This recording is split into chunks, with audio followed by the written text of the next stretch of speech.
But sometimes we in them and we forget who we are and whose we are. So I'm just reminding you today, knowing I got a flight, that you got to make sure that you bring that. So you walk in there, man, let me back up on this a little bit. And your soul, man, is something inside. And it's churning. And you like, what's happening? But then you know what's happening because your soul is screaming out and it's saying, I am the number one determinant of the success or failure of my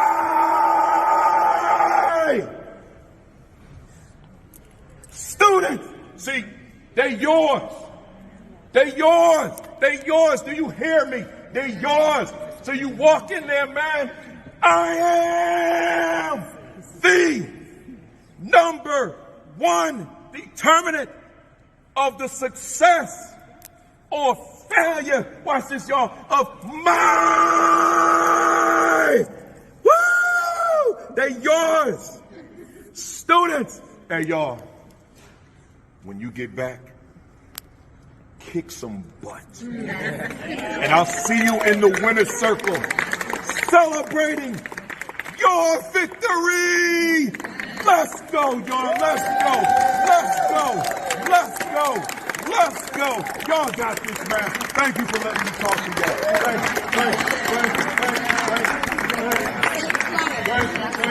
you. Woo! And we are live. Good morning.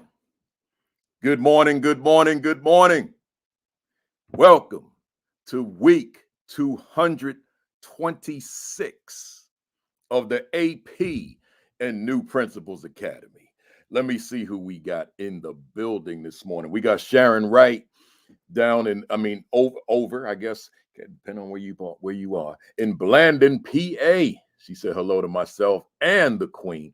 Mona Obamolak also said good morning to myself and the Queen. We got KB Foundation Network tuning in from Nairobi. Wow, that's a long way from here, right?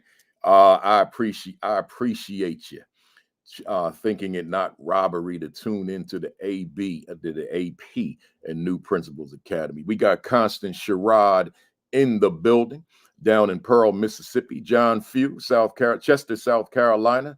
Grace Castaneda, Kyle, Texas. Takesha High in Virginia. Mia Lange in Euless, Texas. We got Robin W., Fredericksburg, Virginia. Tracy Farris in sunny Southern California, here to support Stacey L. Joy, her sister. That sister with an A8 sister. We got Michael Benton out in Cincinnati, just got that first week under his belt. Where we at? In KB Foundation Network, he said, Ben Frida. I guess that's a way of greeting. He said, live first time, Nairobi, Kenya, man. I love it. I love it. Where we at? Lysandra Brackens, North Carolina. Marsha Poe, San Diego, California. Rodney Richardson, Hampton, Virginia. Tashika Truesdale, down in Atlanta, Georgia. AP Patrick Lawrence in Connecticut. Dr. Rella Hicks is in Augusta, Georgia. Yolanda McKinney is checking in from Texas. Akimo Dawson, Hinesville, Georgia. Dr. Sonia Matthew, NBCT, Southern Maryland. There's family member Jasmine Harris in California. Rod Laws, another I shouldn't say fan because we got a bunch of family on here, so let me not keep saying that. Rod Laws said Hotep and Harambe, back to you. We got Principal Dot McKeever Jeter in Calumet City, Illinois. Where we at? Jacqueline Harriet is checking in from Nova Scotia, Canada. I'll be in Ontario this week, Jacqueline. I'll be somewhere.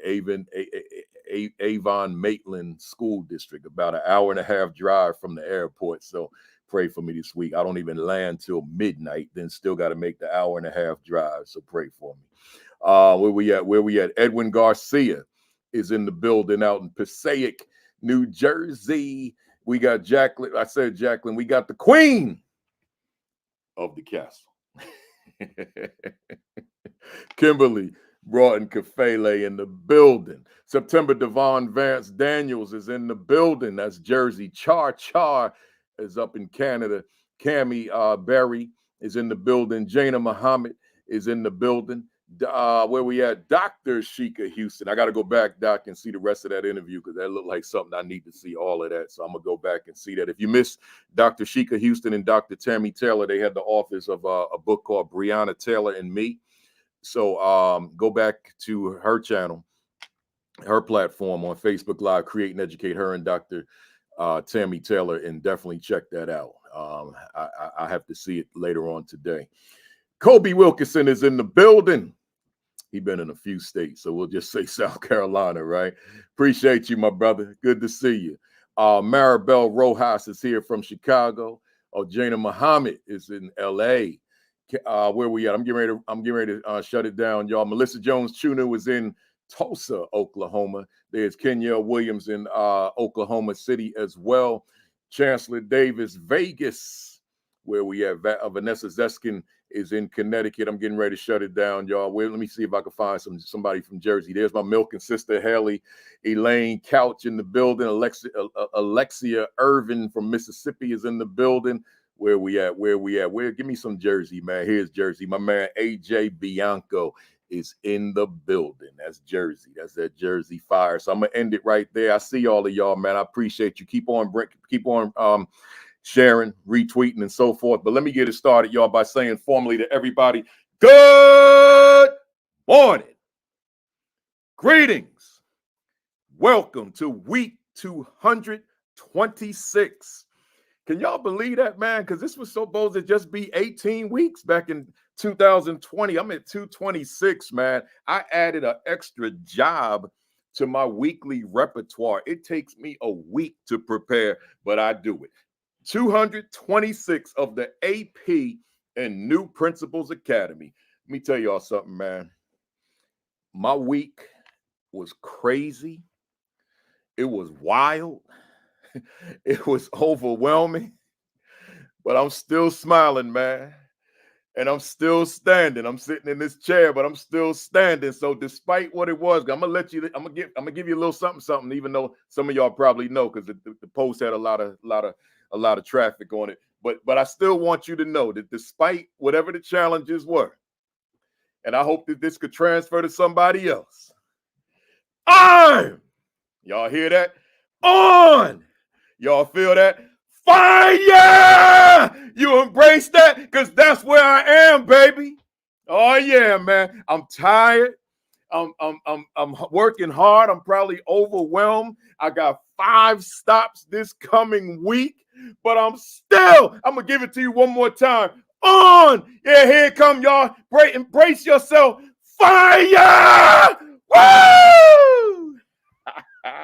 I know my mother just turned down the volume. She can't handle that, man. She like, yo, you got to stop that, man. My mother be like, I can't watch none of that. Like, she on here now. My mother be like that video I showed before we get started when I'm like, you know, when I do the I am, right? My mother says, I don't even tune in until I know that's done, right? She can't handle it. My wife too, she like, but why you got to do it twice, right? She said, "Look, you 63. I'll be 64 in October. You got to bring that down, man. You got to bring that down." Hey, y'all, let me get into some things here. Shout out to South Mifflin Elementary School in Columbus, Ohio. This is this past week. Shout out to Garfield Heights City School District in Garfield Heights, Ohio, and shout out to St. Anthony Academy in Dallas, Texas. Let me tell y'all this real quick. You know, it was bad weather on the East Coast, man. Woo, my Lord. They canceled my flight to Ohio on Sunday night. I was supposed to be there on Monday. Then they sold out all the rental cars because I was going to do that 7-hour drive to Columbus, Ohio that day, last Sunday. And you know, because sometimes I drive 10, sometimes I drive 12. So that's, you know, it's a big deal. but I do it because I don't like to not show up. But this one here, I couldn't make it. So we had to do it virtual. So then my flight to Cleveland, Ohio for Garfield Heights, same thing. Cars sold out, flights canceled. So I said, it's gotta be a way to get there. I can't do 2 days and I didn't get there. And I just Googled, I just randomly, never heard of this before. Long distance travel, right? And it's not a train or a plane, whatever. And it's a thing. It's like Uber on steroids, right? So they'll drive you wherever the heck you need to go. So I said, so you could get me to Cleveland? They said, yeah. How much is that? They said, let us calculate it.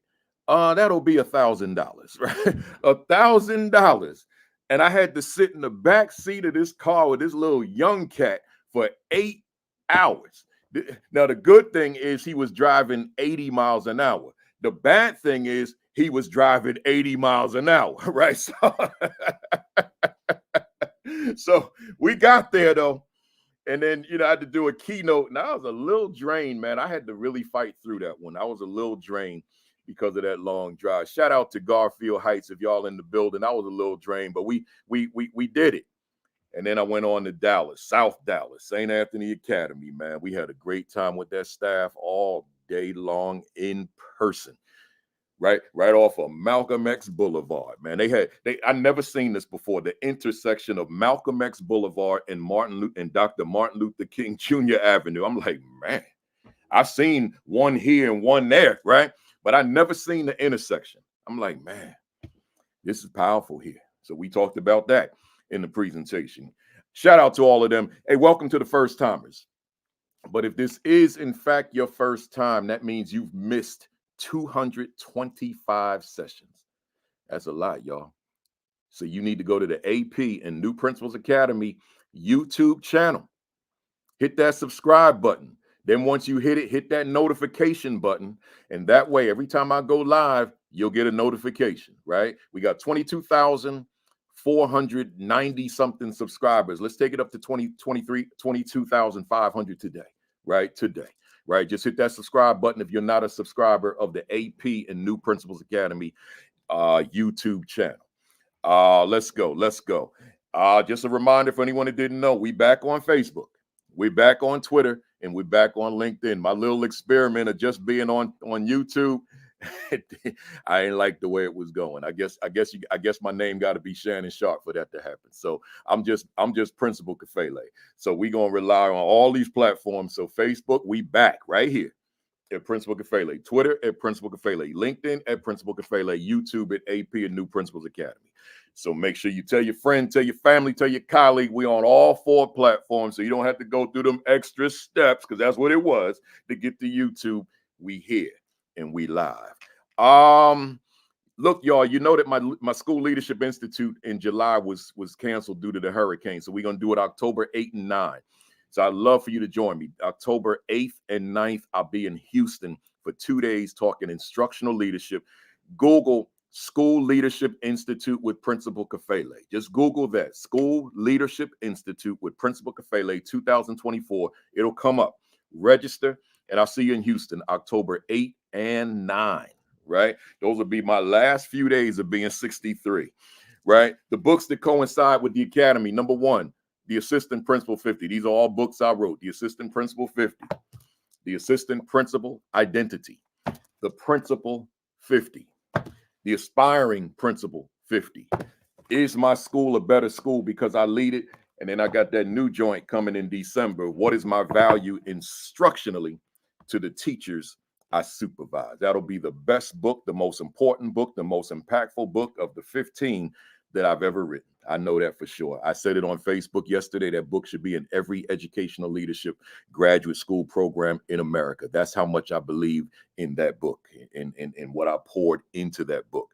Also, I just want y'all to know that those of you who are members of the ASCD, their monthly organ, EL, Educational Leadership. I'm right in here. The first article, man, they interviewed me. So it's called School Leaders Don't Leave New Teachers Uncoached. So get yourself, now I don't want to say get yourself a copy. Look out for it in the mail, because if you're a member, you're going to get your you're gonna get your copy. They even blessed me, put a nice little picture of me in there. Look at that, man. Looking good, man. Ooh. So yeah, so if you're a member of ASCD, it'll be in your mail. So make sure you read that and give me some feedback on it. I see that, Dot, you received it. You got yours today. Good stuff. Give me some feedback on that, y'all. Be sure to like and follow the AP and New Principles Academy Facebook page. Starting the first Saturday in September, I'll be back to writing my Sunday morning commentaries. Hey, y'all, let me do my monologue real quick. You'll recall, those of you who were with me last week, my guest and I was overzealous in preparing my agenda, so we didn't even get halfway through. So I suspended all of my comments, and I didn't even do any of them. We just responded to theirs. But and I was overzealous for today's session too, by the way. So we're gonna definitely have a part 2. But anyway, I just wanted to go over these 3 things that I would have talked about had I put them in. So I'm putting them right on the screen.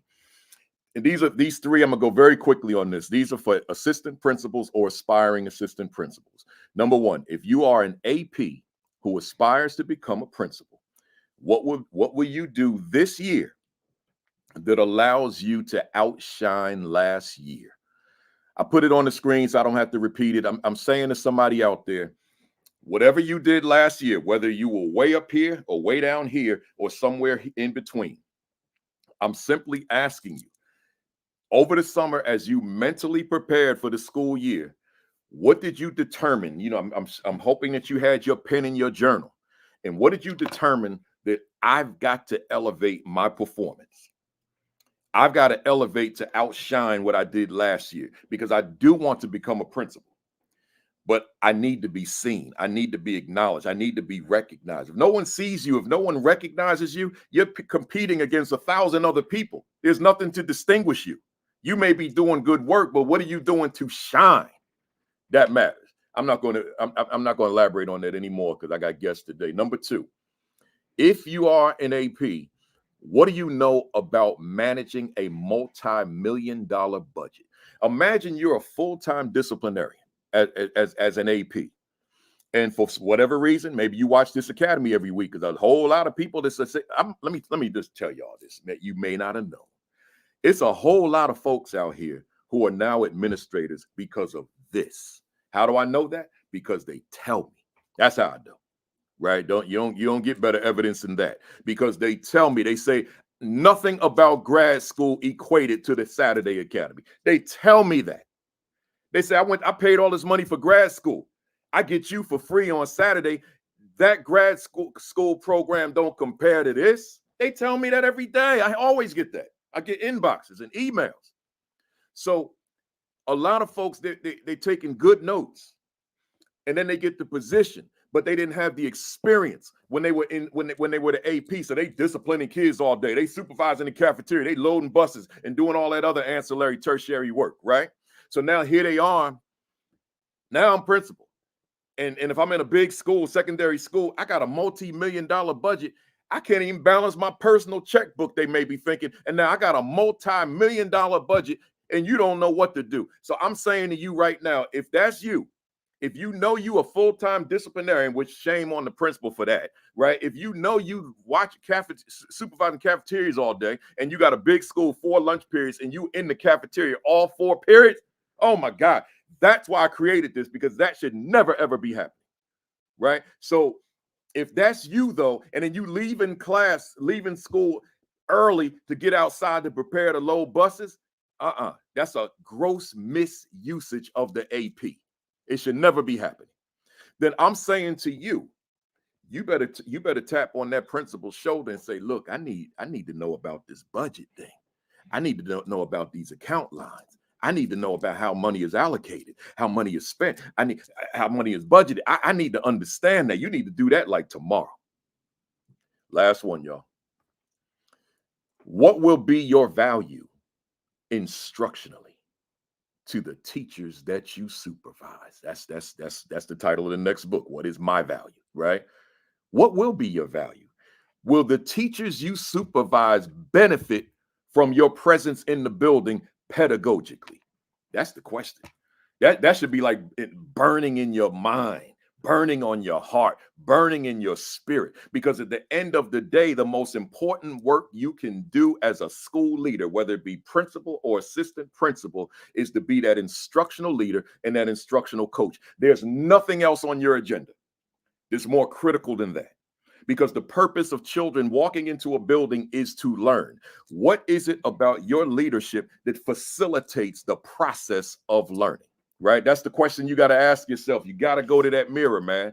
You got to go to that mirror and you got to ask yourself, what is it about my presence in the building and in my capacity of leader that increases the probability that pedagogy, that instruction is happening at a high level in my school? Because if it is not, and that's not to say that the teacher can't be great outside of you, but I'm just asking, with you being in the building, being who you are, what is it about you that facilitates the process that increases the probability that teachers are performing at a high level, particularly the teachers that need you most? Because remember, teachers like the two I have on today, they veterans, they seasoned, they award winning. They don't need you in their face every day. They don't need you in their classroom every week, every month. They don't need that. That's equitable too. I'm talking about the teacher that does need you. Someone who's performing poorly can become a superstar if you're the coach that they need. But if you're not that coach, then you talking about we got to get rid of this teacher, but there's a wealth of potential in that teacher. Michael Jordan got cut in high school, right? So don't tell me that because you're underperforming now, you can't be a legend later. But the question is asking, what is it about what you do that increases the probability that that teacher who may be underperforming or just brand new can't become legendary? Let that marinate. Let that marinate. Man, I'm acting like I'm doing a solo session today. Let me jump off of this thing, man. I got guests today. I'm getting all hyped, man. I'm sweating, man. Man. Bring it down. I got to come down, y'all. Bring it down. Bring it down. I got two guests in the building, man. Let me bring them on up here, man. Let me bring them on up here. Hey. Let me woosah. Hey, I got all the way from LA, man. She flew in last night. We got Stacey L. Joy in the building. How you doing, Stacey? Hey. Stacey's fam, man. She ain't just like, one of my guests. She fam on here, right? Excited. I appreciate you. And then we got from right here in Jersey. He's in Newark. I'm in Jersey City. We got the legend himself, Jonathan Alston, in the building. How you doing, Jonathan? I'm well, man. I'm doing really well. I'm glad to have you here, man. We need you. Hey, to the fam out there, you see, I did something a little different. I usually bring these leaders on here and all that kind of thing, these administrative leaders. But I said, think about it, fam. We go to you all go to your professional learning, your professional development. You go to your conferences, your institutes, all that kind of thing, and you got people who a lot of times they've served in administrative capacities in a lot of cases, not all, but they're giving you these strategies, etc. That's the teachers. But I said, let me flip that. Let me bring two veteran teachers to talk to the leaders, not leader talking to leader. Like when I'm in a room with leaders, it's a former leader talking to current leaders. Let me bring two teachers who have perspectives from through their lens and bring that to you today. So I got so much to talk to them about. Y'all know, those of you who have been rocking with me for a long time, I overplan.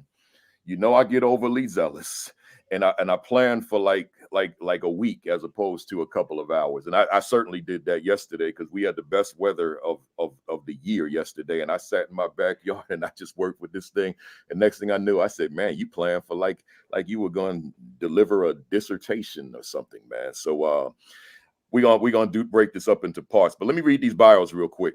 Stacey Joy, a second generation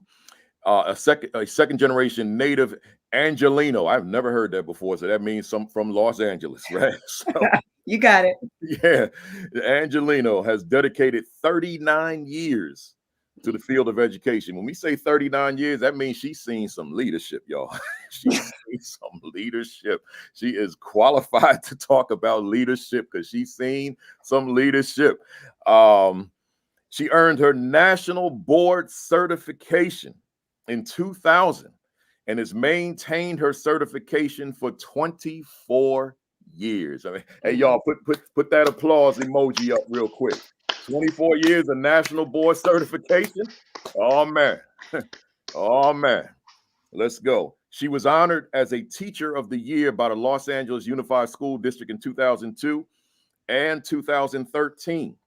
In 2013, she also earned recognition as one of 16 teachers and the only Black teacher selected as a Los Angeles County Teacher of the Year. I'm going at that again, y'all. Y'all do another one. See, a lot of times, you know, those of us not from LA, when we think of Los Angeles, we thinking about the city, Los Angeles. But Los Angeles is also a county, right? So Los Angeles County. So we talking about Teacher of the Year, one of 16 of the entire county. That deserves another standing ovation, y'all. And the only Black, I said that part. And the only, I'll say it again, the only Black teacher selected as Los Angeles County Teacher of the Year. Over her distinguished career, Stacey has taught upper grade students at only 2 schools within the Los Angeles Unified School District. Currently, she teaches 5th grade at Baldwin Hills Pilot and Gifted Magnet School, located just 15 minutes from her childhood home. Beyond her classroom responsibilities, Stacey served as a faculty advisor and instructor in UCLA's teacher education program. She is presently an instructor in the district's Gifted and Talented program. She holds a master's degree in education administration, but has chosen to remain dedicated to classroom teaching. Additionally, Stacey is a UCLA Writing Project Fellow and a published poet with works featured in various anthologies, including Out of Anonymity, Savant Poetry Anthologies, Teacher Poets Writing to Bridge the Distance, and Rhythm and Rhyme, Poems for Student Athletes. Powerful stuff. Powerful stuff. Thank you. Yeah. Let's look at Jonathan. Jonathan Alston was inducted into the National Speech and Debate Association's Hall of Fame of 2023. I don't normally do this, man, but yo, give me some more of them emojis, y'all. Keep them coming. We talking about a Hall of Famer here, right? He is a high school English teacher and a 32-year veteran debate coach for Science Park High School in Newark, New Jersey. That's 32 years of teaching as well, y'all. Jonathan has coached 8 varsity NJ Lincoln Douglas Debate State Championships. Let me say that again. Jonathan has coached 8 varsity New Jersey Lincoln Douglas Debate State Champions. I got to say this, Jonathan. Yesterday when I was outside, I called my wife because I was reading your bio. I called her just for you. I said, Kim, Jonathan, because she watches Fridays. I said, Jonathan's a beast. She said, what do you mean? I said, this dude, man, I didn't know, right? So, because I only read 2 lines. Let me keep going. So Jonathan said, stop making me embarrassed, man. So here we go. He was the coach of the National Association of Debate Coaches, #1 Lincoln Douglas debater in the United States in 2018, and has had debaters make it to late elimination rounds and top speaker positions at high school debate tournaments at Stanford, Emory, Greenhill, Wake Forest, Berkeley, Harvard, the National High School Debate Tournament of Champions, and NSDA Nationals, including the second speaker in policy debate in 2015. Yo, hit me up with them emojis, y'all. Keep them coming, keep them coming, keep them coming, keep them coming. He has also coached 2 members of the USA debate team. In both 2015 and 16, his students were one of 5 debaters representing the United States at the World School Championships in Singapore and Germany, respectively. Jonathan has generously given of his time and talents of speech to the speech and debate community and the NSDA. He served on the Lincoln Douglas Wording Committee for many years. He has also served as the co-chair of Lincoln Douglas Debate at the NSDA National Tournament for the past 5 years. Because Jonathan's commitment to leadership and service to the speech and debate communities, because of Jonathan's commitment to the leadership and service to the speech and debate communities, he was named 2014 National Debate Coach Association Educator of the Year, the 2016 Glenn Pelham Award winner by Emory University, and a member of the prestigious Barclay Forum Key Society at Emory University. Whew.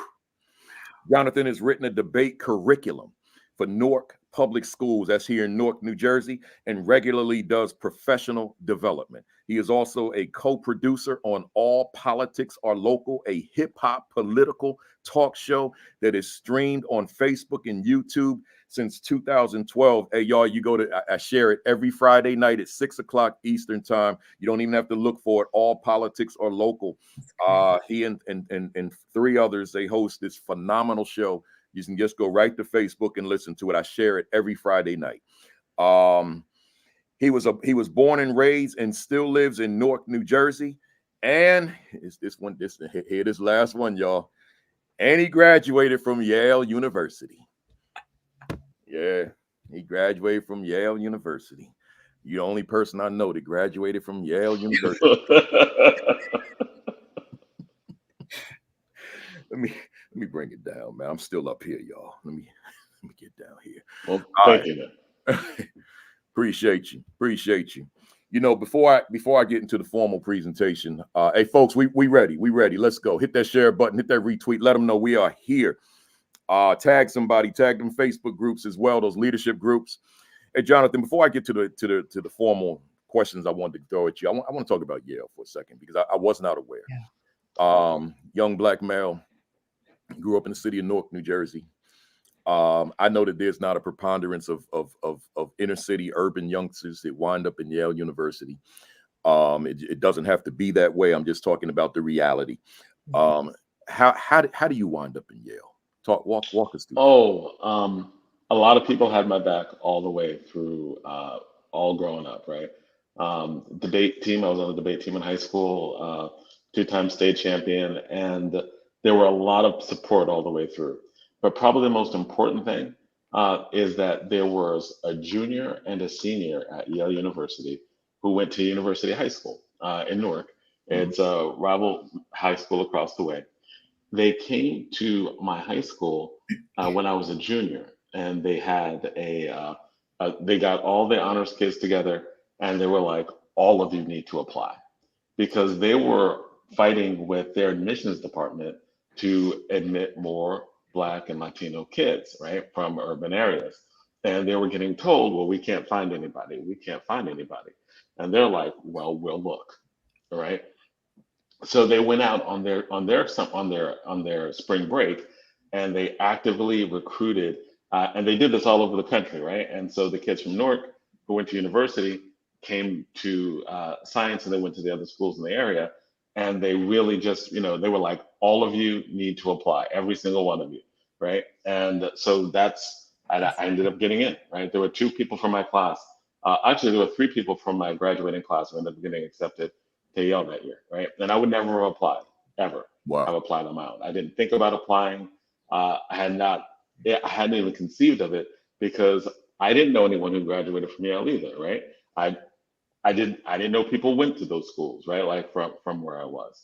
So if it hadn't been for them, I would have never applied there. Wow. Jonathan, there's a lesson in that for given the nature of this platform.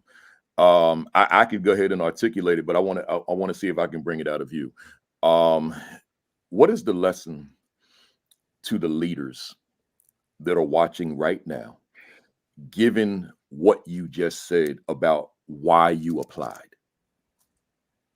I think that as leaders, right? Like it wasn't the leadership of my high school wasn't the reason why. No, I know that. Right? No, I'm it clear. was outside. Yeah. So I'm just flipping it over to leaders.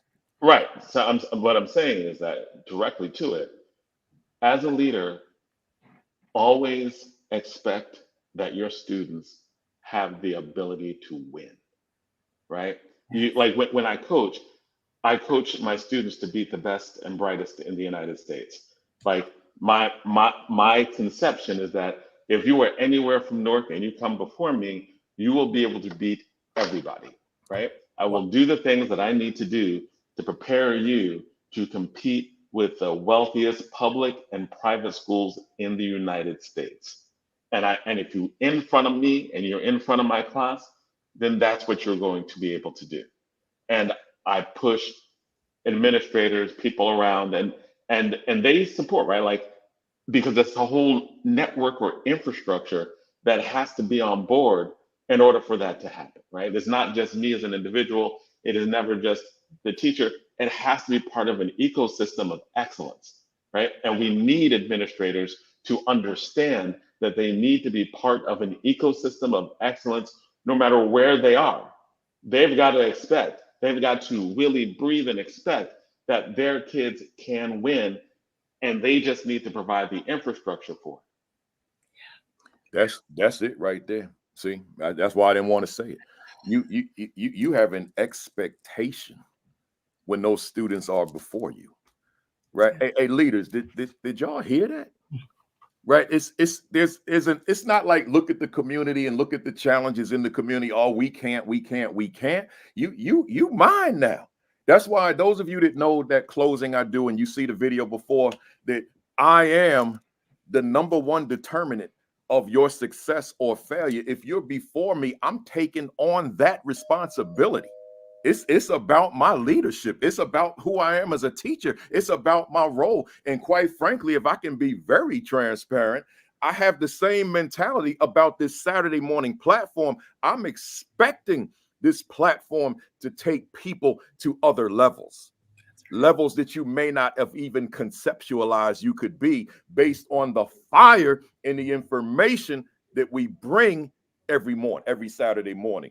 Hey, Stacey, let's jump on in here. And the thing that I was going to say to y'all off camera, and I think it's kind of apparent now, both of your bios just blew me away.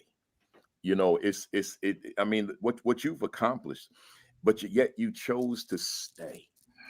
You know, my son who just went upstairs, Baruti, was we were talking about Jonathan yesterday, and he was like, man, yeah, and he chose to stay in the class. I said, some people, they find their groove, they find their niche, they find their why, they find their way, and that's it for me. And I know that the coaching is a part of that. But anyway, Stacey,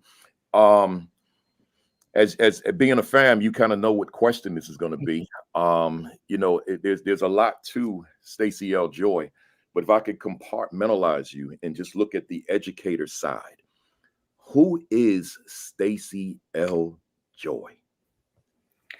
First and foremost, I am Gloria's daughter who taught 40 years in Los Angeles Unified School District. I am a seeker of joy and justice for my students. I'm passionate about being creative in order to entice them and draw them in. I'm a passionate learner. I never stop working and I never stop learning. And I love everything about being a teacher. It's a gift that God gives us if we're called to do this work. And I believe that if I don't honor the gift, I don't deserve it. If you don't honor the gift, yes, you don't deserve it. I love that. Let me go to Jonathan on the same question. Who is Jonathan Alston, the educator in isolation? I gave a Hall of Fame speech, right? And in that, I talked about all the different influences that I had, right? And the bottom line, and when I ended it off, I said that what really informs everything I do is I want to be the type of man to make my mother and my father proud. My father passed away in 2020, and that came and hit in a different kind of way when, making that speech, accepting it. It was like, yeah, I want to make y'all proud. Yeah. Wow. I love it. I love it. You know, Jonathan, let me stay with you on this, and I'm gonna go back to Stacey. Let's say hypothetically that today was your last day of teaching, like it's retirement day. As you reflect back on your years up to this point, can you say that your intended objectives have been met? Yeah. Well, yes and no, right? As of right now, one objective I have is to win one of the three big national championships. I have not done that yet. Okay. Made it to semis at the National High School Tournament of Champions a few times. One of the things I wanted to do was bring a certain type of national championship to Newark. Have not done that yet. But on the levels of, have I led in a way that was excellent, that inspired a community to be excellent, that trained excellence generationally? Yes, right. So on the reason why I came into teaching is because I understood how valuable academic high school debate was for me, right? It was the most important educational experience I ever had. It informed everything I've done since then in terms of the way of learning. And I knew this was very, very valuable as a thing. I wanted to make sure that my community got it in a way that they could compete with anyone from anywhere in the United States Mm. and then go on and do great things. That's That I've done, right? Um, I think I've even given a blueprint, right, for both districts and individuals to continue stuff that I've done. Because I wasn't the first coach of Science Park High School. I will not be the last, Mhm. right? There's a blueprint for excellence. I I expect the people who take over after me or people who are working around within the district, they can follow it. They can too, like, get that. So I would say yes. Uh, I set up a culture of excellence that has affected hundreds of people and has replicated that excellence uh, for Newark, right? So that in my poor working class city, right, that any child from anywhere in my city can come into a program and compete with anyone, the richest, most privileged public and private schools in the United States. Mm. Powerful. I want to go to you, Stacey. It's you've decided to retire, and today's your last day. And as you reflect on those 39 years, can you conclude that you've reached your intended objectives? Considering that I have about 2 more years until retirement, I think Mm. that I have not met all of my objectives because there's something more in me. Mm. If I get this feeling that I'm not quite myself or I'm not excited anymore, or there's something that I'm not really pumped up about doing, then I know that something's off. So there's something that I need to do.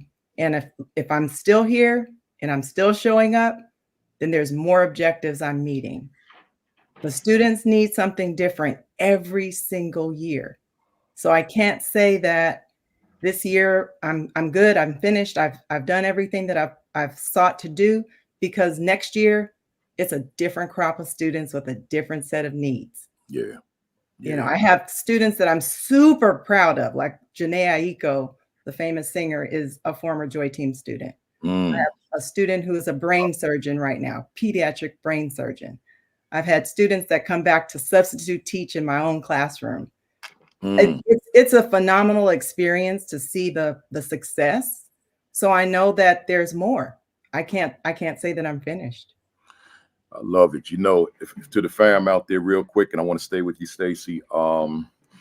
What a beautiful thing when you and I, you know, most of us, we were teachers, but now here we are administrators, but we don't want to lose that fire we had in the classroom, right? And what a beautiful thing when we're leading and we conceptualize something, right? This, whatever this is, where we want to be one day. So we conceptualize it, and then we actually get there. What a beautiful thing. I think that's got to be a permanent goal. Talking to the fam out there, that's got to be permanent, that whatever it is that your mind conceives, that's where you will wind up at some point, whatever your timeline is. But that's critical. But Stacey, let me stay with you. Yeah. Thinking about your former students, and I'm using these as preliminarily before we get into the topic today. I want the fam out there to get a sense of who you are. When you think about your former students, our former students, including mine, they think about us from time to time. If we made a difference, if we made an impact. If we didn't make an impact, then they're probably not thinking about us at all. If they are, then they're saying they were lousy, they were no good, all that kind of thing, right? but they hit me up on Facebook and Instagram a lot, and they tell me, and it's a good feeling. It's the reward of the work that we did. So my question to you, what do you imagine that your former students, what would they conclude about who you were as their teacher? And it's sort of a two-parter: who you were, and what was the overall experience of being in that classroom with you? What would be their takeaways in your mind? Funny you say that, because they tell me I push and I push and I push. And I'm a warm demander. I will love you until the end of our days. When I say that you're on the Joy team in the 5th grade, you are Joy team for life. That's my hashtag, Joy team for life, because I'm going to love you forever. And I'm also going to expect high achievement. I'm not allowing you to just sit back and say, oh, I'm okay, I'm doing all right. No, you need to be awesome. You need to get to the top of your game. You need to bring your A game every day. You need to do your best every day. I'm hard. And they would say it. Yeah, good stuff. Same question to you, Jonathan. My former students will probably say they learn how to critically think, and they learn how to fight. Because the entire basis of what I do and try to train, and open up is you will understand that you will punch an argument in the throat. You are engaged in intellectual combat. You will have the confidence to be able to critically evaluate like what people say and have an answer, right? So a lot of them tell me that whether it's class, work, anything they do, these are transferable, translatable skills. They know how to fight. Love it.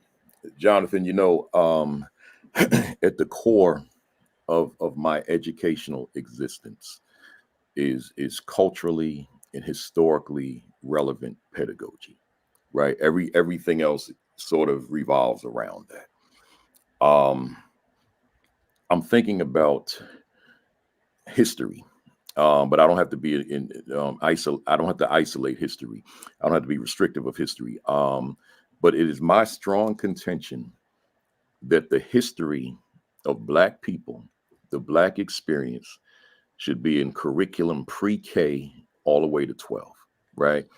We are an unknown entity, and I know this better now than I did when I was in brick and mortar, because now I'm out in the world, and I have conversations to talk history with teachers, and I'm finding that there's a whole lot. There are thousands, if not millions, of teachers out here sitting in these auditoriums with me, sitting in these convention centers with me, who do not have a very basic grasp of African American history, which I'll call American history, but the component of Black people, right? That do not have a basic rudimentary grasp of the history of Black people in this country, but yet they're sitting in classrooms teaching Black children. Right. But I want to ask you, the two of y'all, start with Jonathan. What are your thoughts?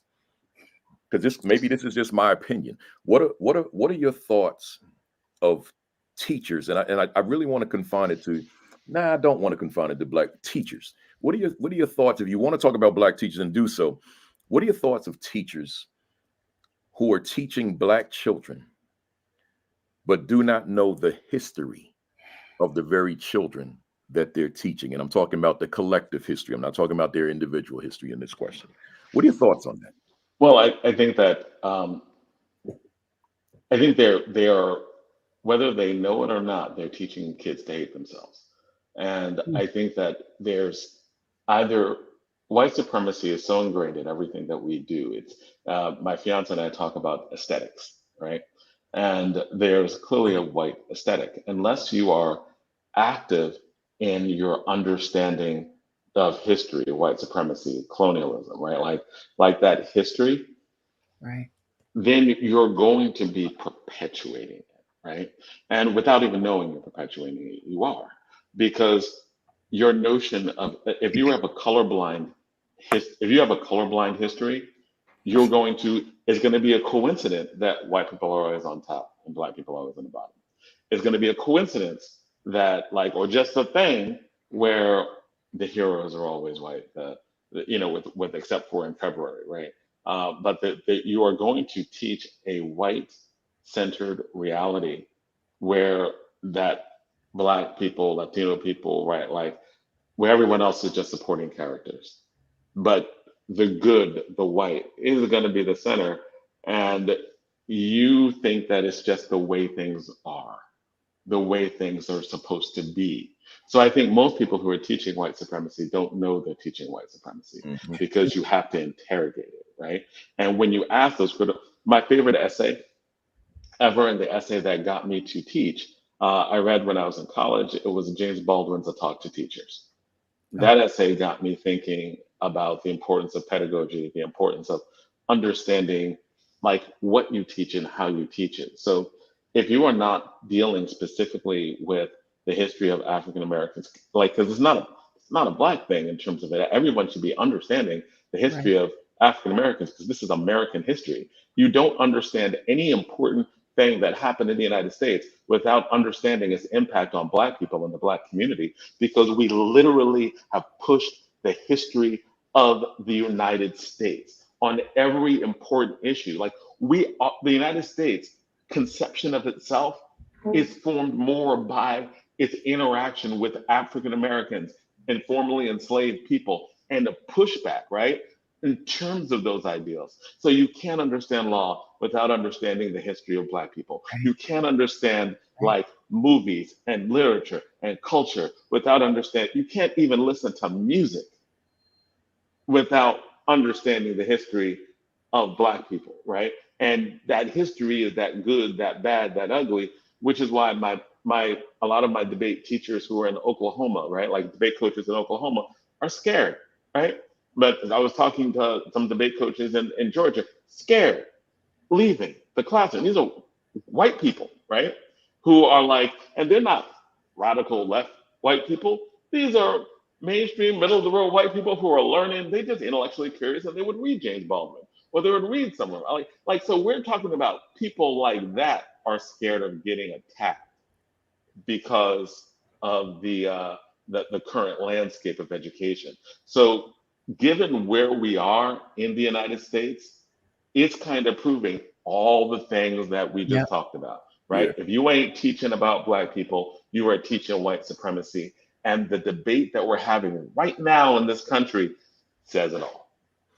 Love it. I want to go to you, Stacey. Same question, and if just to reiterate that last part, what are your thoughts of being that classroom teacher that is ignorant of the history and experience of Black people in America, but yet I'm in that classroom teaching Black children? Well, first of all, you have to go. You don't get to be there. If you're not going to learn who your students are, their history, their culture, their loves, their hates, whatever, you have to know the children and what they're bringing to the classroom. You have to know everything about the group of people, not just those 30 or 29 or however many students in the classroom, but their entire culture of people. You have to know the history. You have to know the the practices. If you don't spend the time getting to know what you should know, then why are you there? Honestly, I don't really understand why anyone would be somewhere if you don't know who they are. Wow. I'm not teaching people I don't know. Yeah. Yeah. That's and I'm with you. And that's who I've been since the day I walked into a classroom in 1988. I gotta have a grasp of the experience of what these children who are the descendants of that experience, what that's all about, so that I know how to approach them relative to what's going to increase the probability that they're going to be able to navigate this system as it is, and hopefully be a part of the change of the system along the way. Exactly. Good stuff. Let me stay with you, Stacey. You've been nationally board certified for 24 years. You're Teacher of the Year twice, including the county, 2002, 2013 at the county, district, and county level.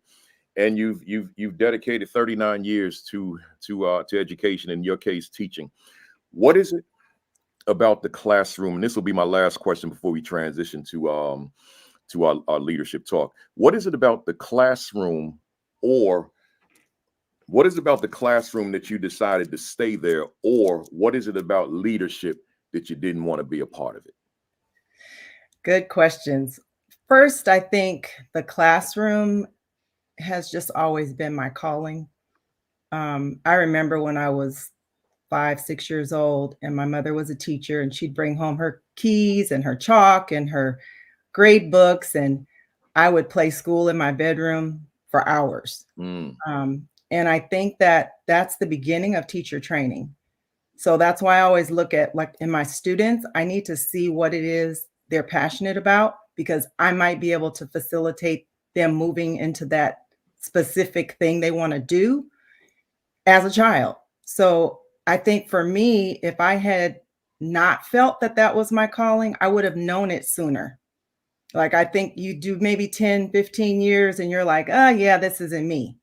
Every single summer, I'm pumped up in August, ready to go back. In June, I'm like, I love my class. I'm crying tears of joy because I love the students. So I think if I had been meant to go into administration, which I thought I was going to do, but realized I didn't want to do that, I think it would have been very clear to me. I did do, I think it was about a 3-week temporary admin position when I was at my first school, and that was not for me. I felt like I was stifled, and I felt like I was boxed into, just a few little routines that just didn't feel good. And I just said, I pass. Yeah. I understand. You knew your calling. Yeah. And you've done it quite well. Thank you. 39 years. That's a long time, going on 40. Jonathan, same question. What is it about the classroom that you just want to stay right there, or what is it about leadership that you decided that's not my route? My mom always brings up the story where my first day of teaching, I come home and I say something to her, and then she always wanted me to be a lawyer, right?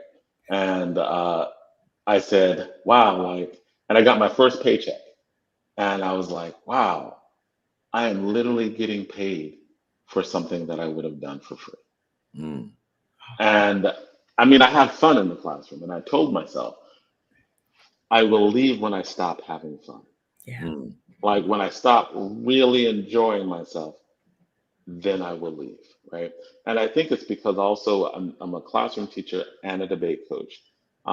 And over the years, administration has looked and they were like, hey, this debate stuff, it's actually really valuable to our classes. Like that. There are studies that have been done. There's a correlation between debate and test scores. We had a principal and vice principal that literally looked at a sheet that had the number of points, debate points that their students had, and they get the more they debate, the more points they get, right? And there was a direct correlation between advanced work on IB exams, AP exams, and the number of rounds that kids had. And so they asked me, they were like, hey, I know you enjoy teaching AP English, AP language, because they put the debate coaches in AP language, as they should, right? Because it's about persuasion and rhetoric, etc. They were like, how would you like to just teach debate to our 7th and 8th graders? Because, you know, and he thought he had to talk me into it. So it was like, wait, so you're like telling me that I could teach debate all day and coach debate after school? Like I'm getting paid as a teacher to teach the stuff that I'm good at and I love. And they were like, yeah. I was like, yeah, you don't have to convince me. We're good. Let's do that, right? So yeah, it is. I have a lot of fun doing what I do, and I understood that like administration is a different animal. It's a different beast, right? Yeah. I know I'm having an incredible amount of fun right now. I know I really enjoy what I do, and I know I can be one of the best in the United States at what I do, right? Like I know that there are very few people in the country who can do what I do the way I do it. And so I'm in a good space. If I somehow I stop enjoying what I do, which could happen, then I would think, then I look other places. But as long as I'm having this much fun and making this much impact, and I feel I'm this good at what I'm doing, then you know I don't see the administration thing. You know, I got to stay there before we go to these talking points. As we talk leadership, folks, on the actual topic today, everything you're saying, the two of you, you're talking about attitude. And you all know this is not me promoting this. It's just because I haven't promoted it in a year on this platform. But folks, you know, I wrote this book, Closing the Attitude Gap. I don't talk achievement gap. That's not my language. I talk about attitude. And what I'm hearing from you, that statement you made, Jonathan, about your expectations. You know, I harped on that about 15 minutes ago. But in this case, your expectations for yourself, right? What you expect of you in terms of accomplishment. Before you were talking about your students, but now you're talking about you. And, you know, fam out there, that matters. You know, when you go to that mirror, who is that you see looking back? Do you really see that winner? Right? Not looking at because the excuses are probably legitimate, right? There's a lot of mess that we have to navigate through every day, right? But despite that, because I would think that we knew that mess, those challenges, those obstacles, those pressures, those demands, I would think we knew that was there before we took the position, right? But we said we're going to overcome that regardless. So I just want to remind somebody out there that as you start a new school year, some of you have already been in a month, but others are starting every week. There's a new large group of schools opening up until we get to September. I want to remind you of your attitude about your leadership, your attitude about yourself, right? I want to remind you about that because that's so important. If you don't have that winning attitude, that winning thinking, that you already know that success is ours because I lead it. You know that I'm gonna put another one up there. Is my school a better school because I lead it? That's the quintessential question for a leader. Is my school a better school because I lead it? So I'm simply asking you, is it better because you're there?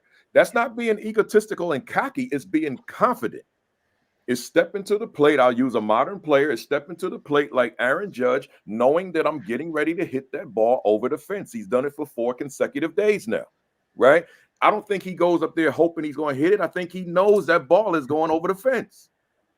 So when you step into that building, do you know within your soul that this school is going to another place despite whatever the challenges are in your community, right? We're talking attitude. I just had to preach that. Let me go. Let's go to some of these talking points. Our topic today, folks, these 2 veteran teachers share their truths about leadership. And I wanted to start with you, Stacey. You sent to me, you said, build relationships immediately, one-to-one, chats in the first weeks of school. Elaborate on that for us. So I first want to quote your dearly beloved departed friend, Dr. Bailey. Yeah. She said that when you have a good relationship with your staff, you can establish a positive climate and culture, and they will go above and beyond to support you.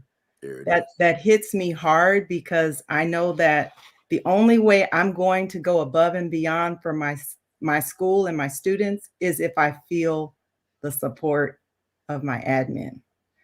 So that comes from the relationship that they've built. I can't get that support and that love going without the relationship. So years ago, I had a principal that sat one-on-one first day that she came on campus. It was her first assignment as our principal. And she asked for all of these questions to be answered. And it was a document, just email her the responses. And then we went into her office one-on-one and we talked about our responses. The questions, at that time, I was like, why is she asking all these questions? She wanted to know, like, what do you really enjoy doing most at school? Or what do you hate doing most at school? Those kinds of questions. But when we sat together, I realized she was building the relationship day one. She said, if there's anything that you need from me that I haven't spoke to you about, or we haven't, talked about in meetings, come to me anytime. Doors always open. That doors always open policy, though, a lot of times that means come in, bring the student who's giving you some difficulty, or bring these papers so I can sign them. That's not part of building the relationship. That door open is part of your work. The door open that's part of the relationship is when I come to your door and I have tears in my eyes and you say, what's going on? And I'm like, my mom's sick. The year that my mother was dying, my principal was checking in with me constantly. If I needed to leave midday because she had a setback, no problem. But if you don't have that relationship, you don't even know my mom is sick. Yeah. So I feel like the one-to-one chats have to happen early, and then they need to continue.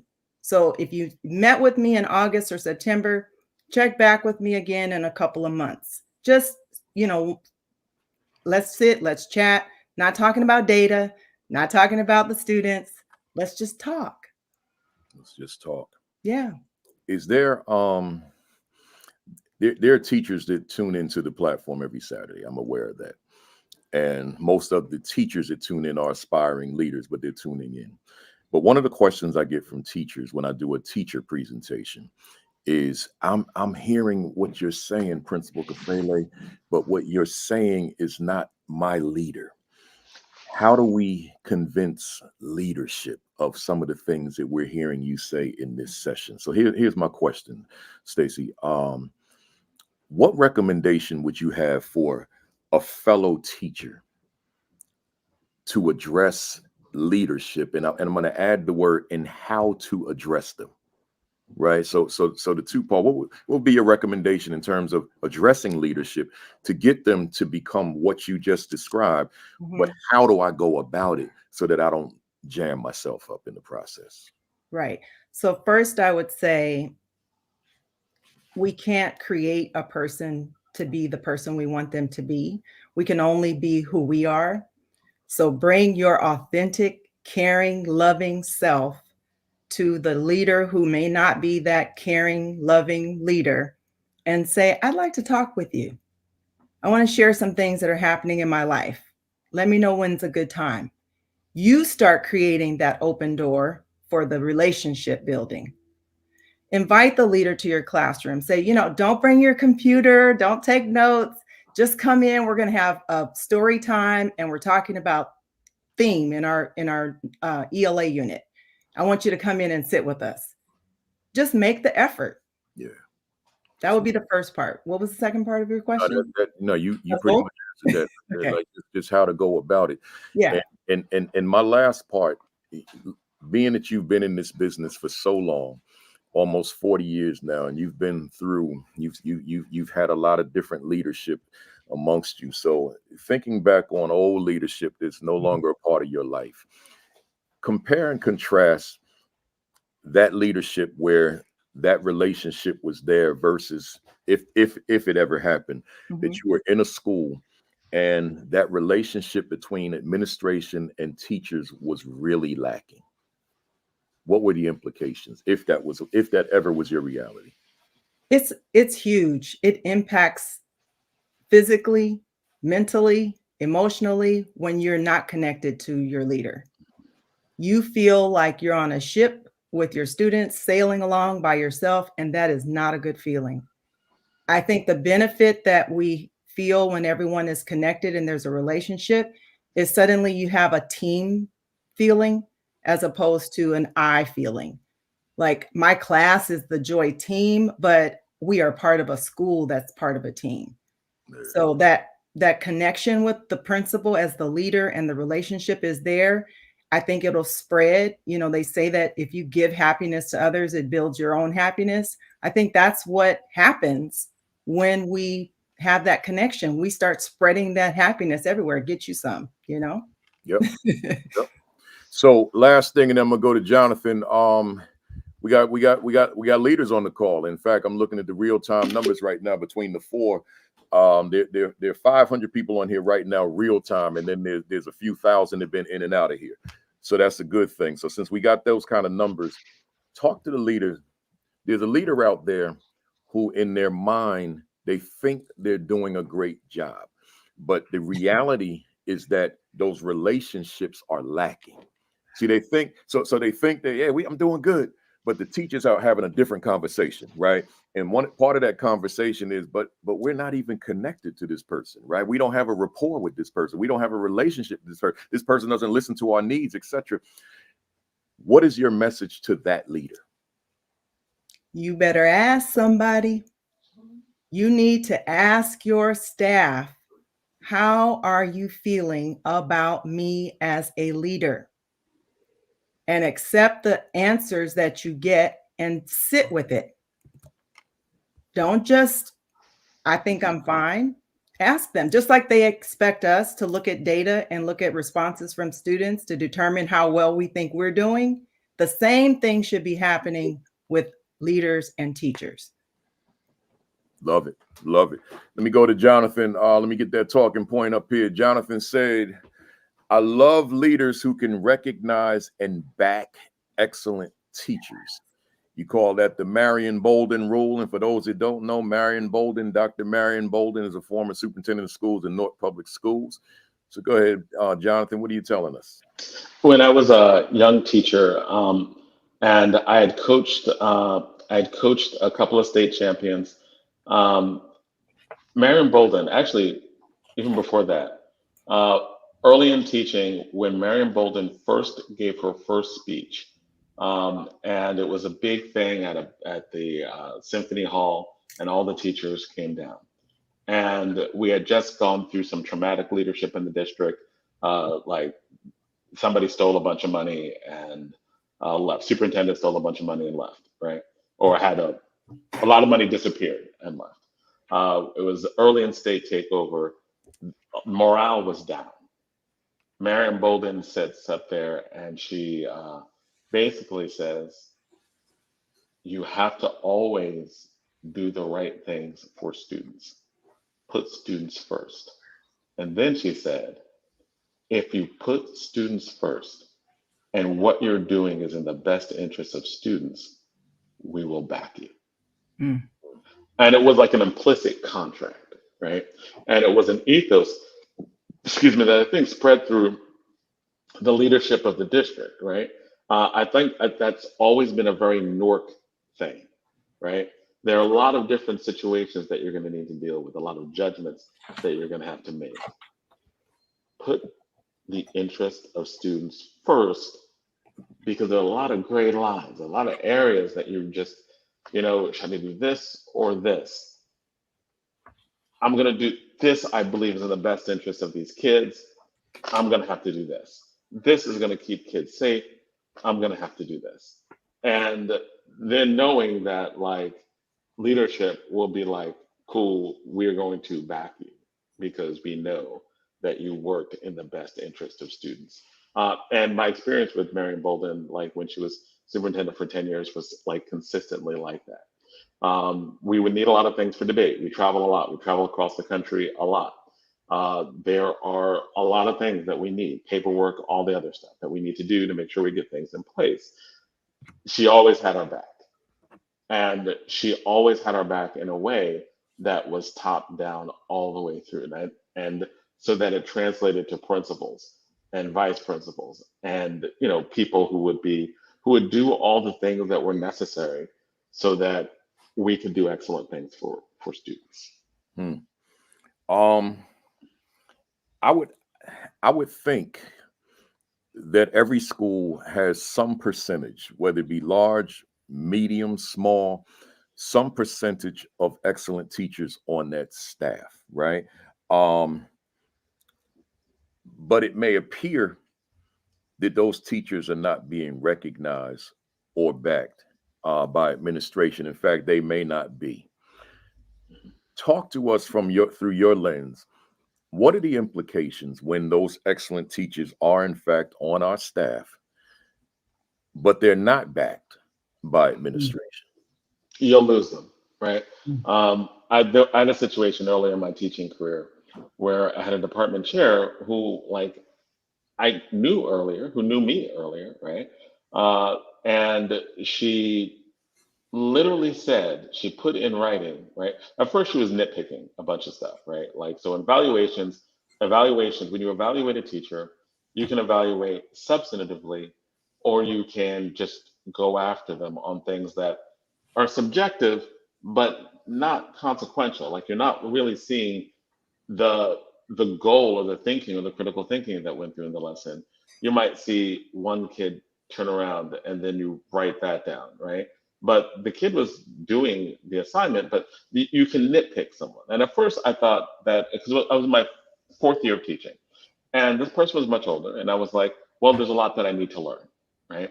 And so I was like, this seems like nitpicking, but maybe I just need to. So I was really trying to do a lot of things to deal with it, right? And I was focused, right? But then on one evaluation, she wrote that I was not proficient in the English language. Hmm.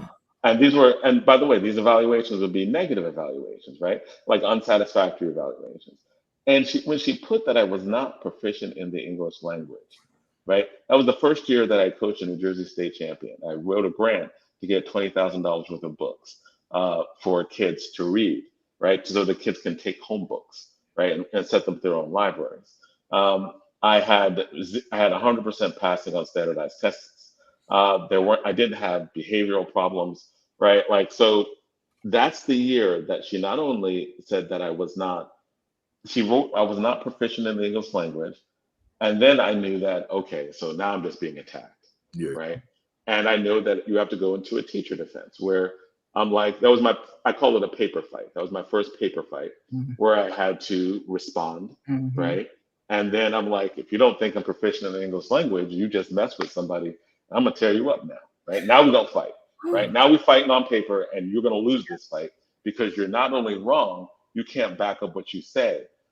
I'm trained. I was young, but I know how to make arguments, and I know you didn't make one. I know you didn't back up an argument, so you will learn today. And oh my God, my my my mom was like, that poor woman. Like, she feels sorry for the people who were going, because she knew what was going to happen, right? So the principal let it go on too long. They actually successfully denied an increment, which is one of the worst things you could do to teachers, right? So I had to fight and get it overturned. My principal had to write me an apology.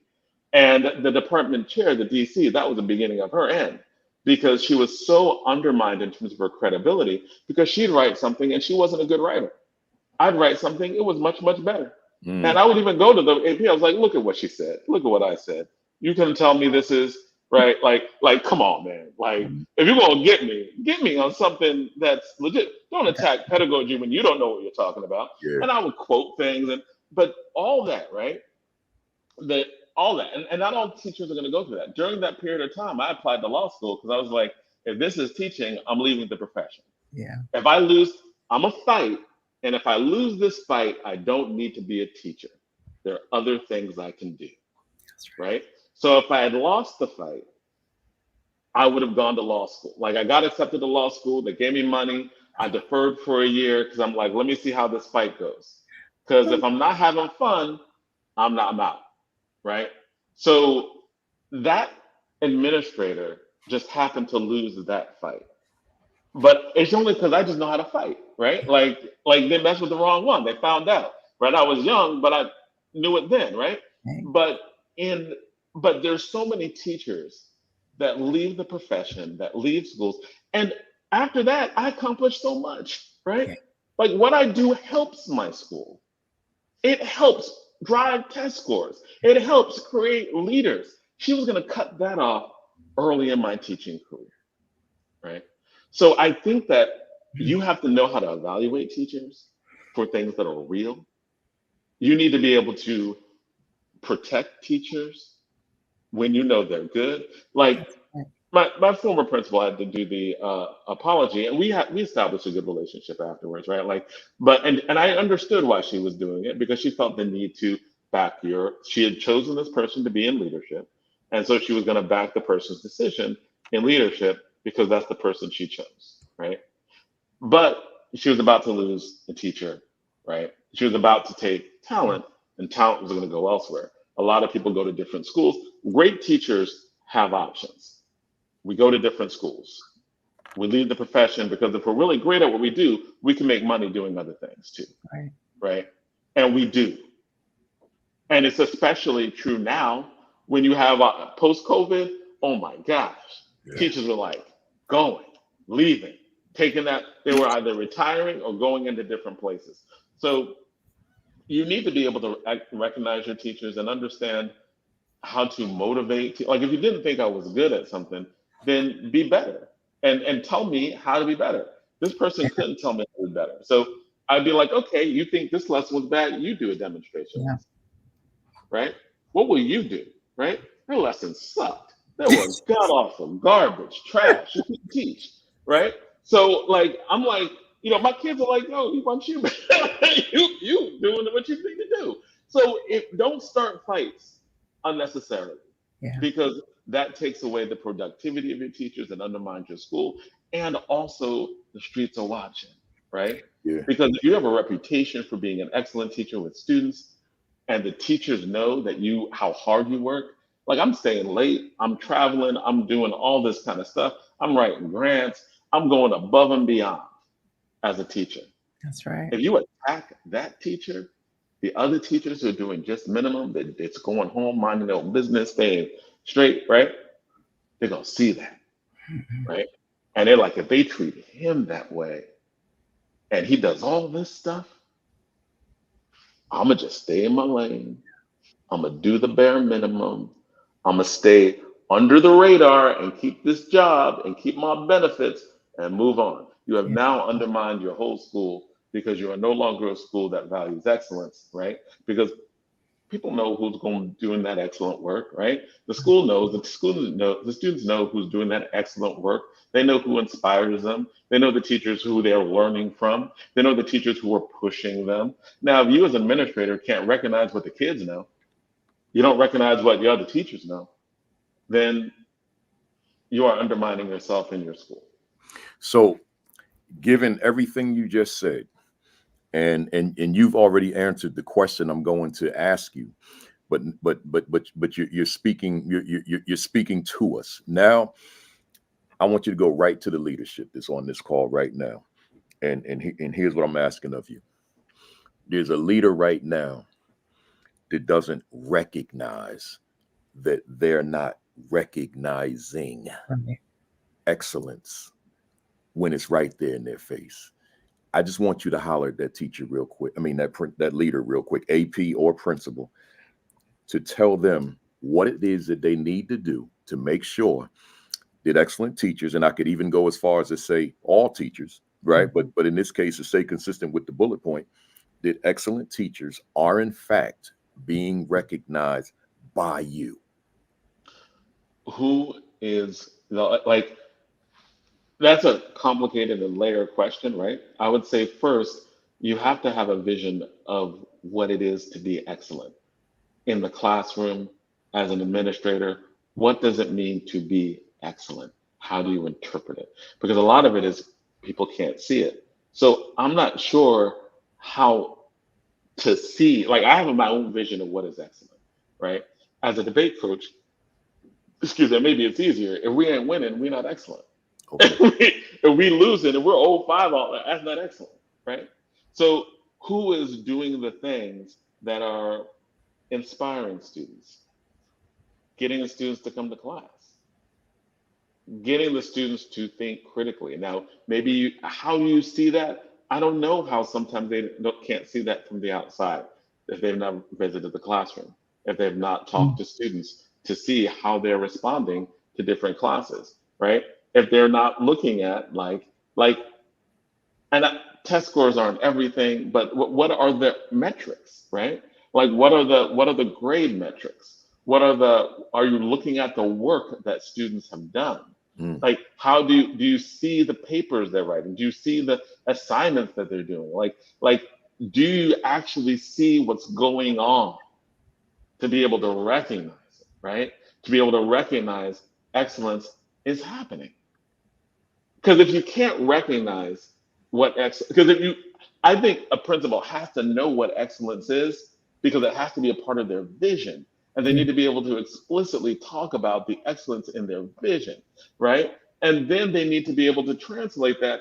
But because if they can't articulate it and recognize and see it, right, then they're going to be attacking the wrong thing, right? Like I don't know how my department chair did not see that, first state champion, 100% passing on exams. Like kids talked about my class in an excited way, right? Like did a $20,000 book grant.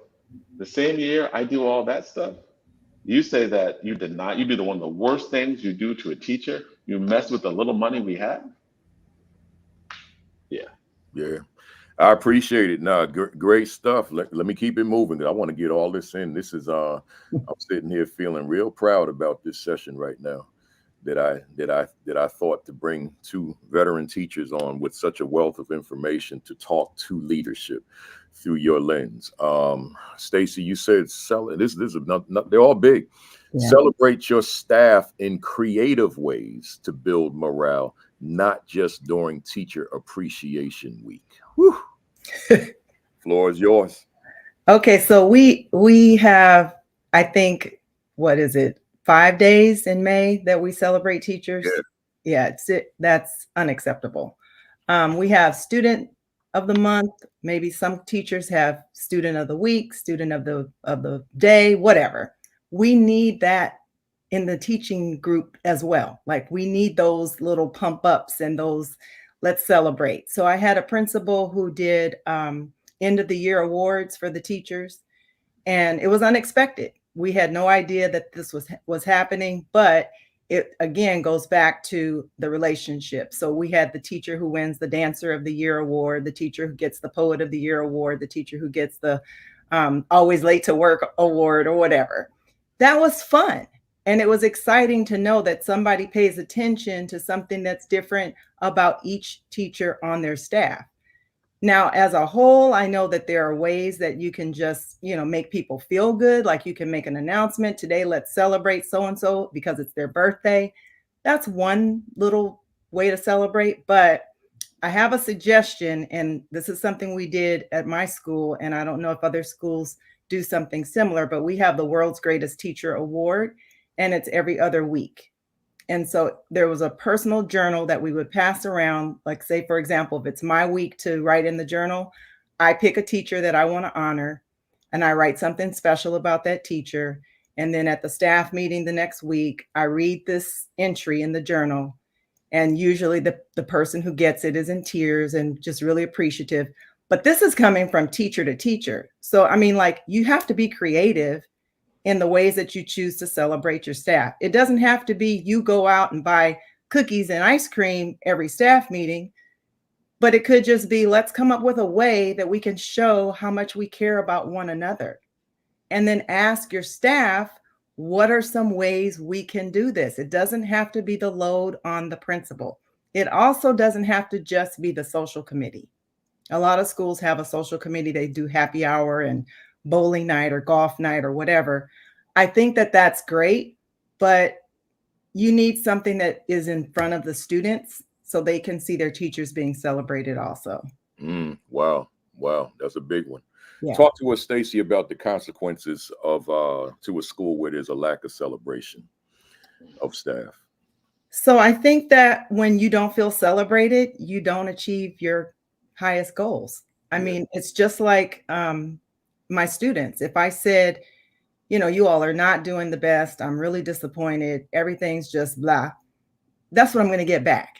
But if I walk in and I say, oh my gosh, it's the Joy team, you're amazing, let's have a great day, let's achieve our high, just the words, it's expectation, like you talked about before, but it's also speaking it, like speaking life into the staff, speaking life into what you want to see as a school. All of it is just a part of expectations and vision. So Stacey, if you were doing a breakout session at a conference, you were the presenter, and your topic was celebrating. You're talking to a leadership audience, and your topic was celebrating your staff. What would be your elevator speech, overall message to that audience, that thing that you want them to take away with them when they leave that room as it relates to building morale via celebrating staff? It's a good question. I think I would say that if you want to see our school or your school be a National Blue Ribbon school, a California Distinguished School, whatever the honors are in your state or in your nation, you have to believe that we are number one. And I believe you're number one. Without you, I can't do this. I'm the leader. I'm telling this to my staff. I'm with you there.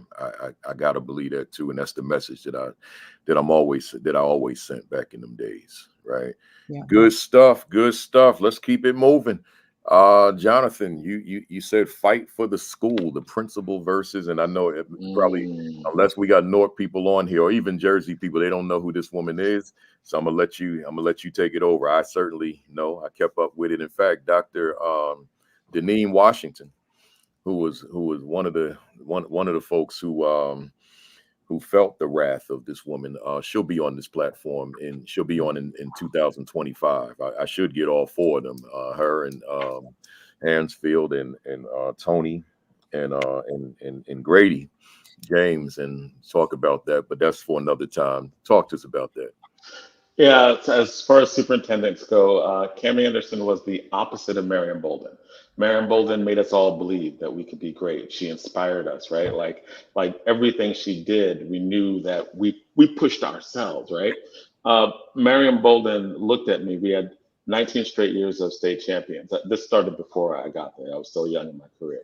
We had 19 straight years of state champions in one division or another. And what she did was she looked me right in my face and was like, we need number 20 next year. And I dedicated my whole next year to trying to get in that state champion. We did. It was a great story, but we did it. But it was all from that moment. I was like, we got to do this, right? That's inspiring leadership, right? Cameron Anderson was, and it went all the way down, right? So my principals, all that, they were just incredible, supportive that whole year. Cameron Anderson was the opposite, right? Now, although personally, I was able to effectuate a good relationship with her, right? Like because as a teacher and as a debate coach, you have to have good relationships with all of your leaders, right? She was pretty toxic on the district, and our principal was amazing. She would do little things to create crisis in the school, right? Our principal, I'll shout his name. His name was Lamont Thomas, right? He inspired me as a teacher, seeing what he went through. She gave him directives that would actually hurt the school. She tried to co-locate a school inside of our school, right? And they were doing this because Cameron Anderson was part of the charter reform movement, and she was head of the public schools, but she really wanted to push charter schools heavily within the district. So she wanted to take some of the schools that were really doing well and give us challenges, right? that would actually undermine the stuff we did. And it's still being, we're recovering from a lot of the damage I think that was done now, right? Um, she did the, she did the, she had crisis in the school. She cut the budget so badly one year that that they were going to have to get rid of all after school programs. That was an attempt. So at the beginning of every year, she would create a crisis within the school that the principal would have to push back, right? So the principal cultivated a great relationship with parents, cultivated a great relationship with teachers, cultivated great relationships with alumni, right? So every time there was like, you have to do this that would hurt the school, he communicated with everybody else and they fought, right? So, and they helped, like they pushed, and he would be like, hey, here's what I'm being told, here's what I have to do. And he knew when he was doing this, he was putting his job at jeopardy, right? Brilliant brother, black man, Harvard educated, came there and just pushed and fought, right?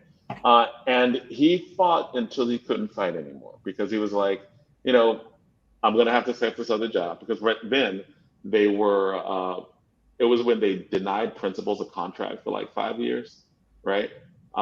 And so he was literally getting paid $50,000 less than other places who were offering him money, right?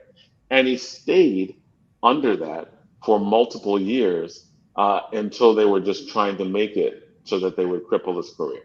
Uh, but that was just inspiring, and he got all the teachers to follow him. He got alumni to follow him. Like we were upset when he left, right? But we understood why he had to leave, right? And I thought that was the most inspiring leadership because at all points he put the school first, he put the kids first, right? He put the institution first. He believed that my job is to make this institution excellent. I'm getting press back. I know this is foul, right? Like I know this is foul. I'm not going to give in to the foulness. If I need to get another job, I'm gonna get another job. But while I'm here, I'm fighting, right? And inspiring, right? Like to this day, one of the most inspiring 4 years because he went through this for like 4 to 5 years, right? And one of the most inspiring things that happened.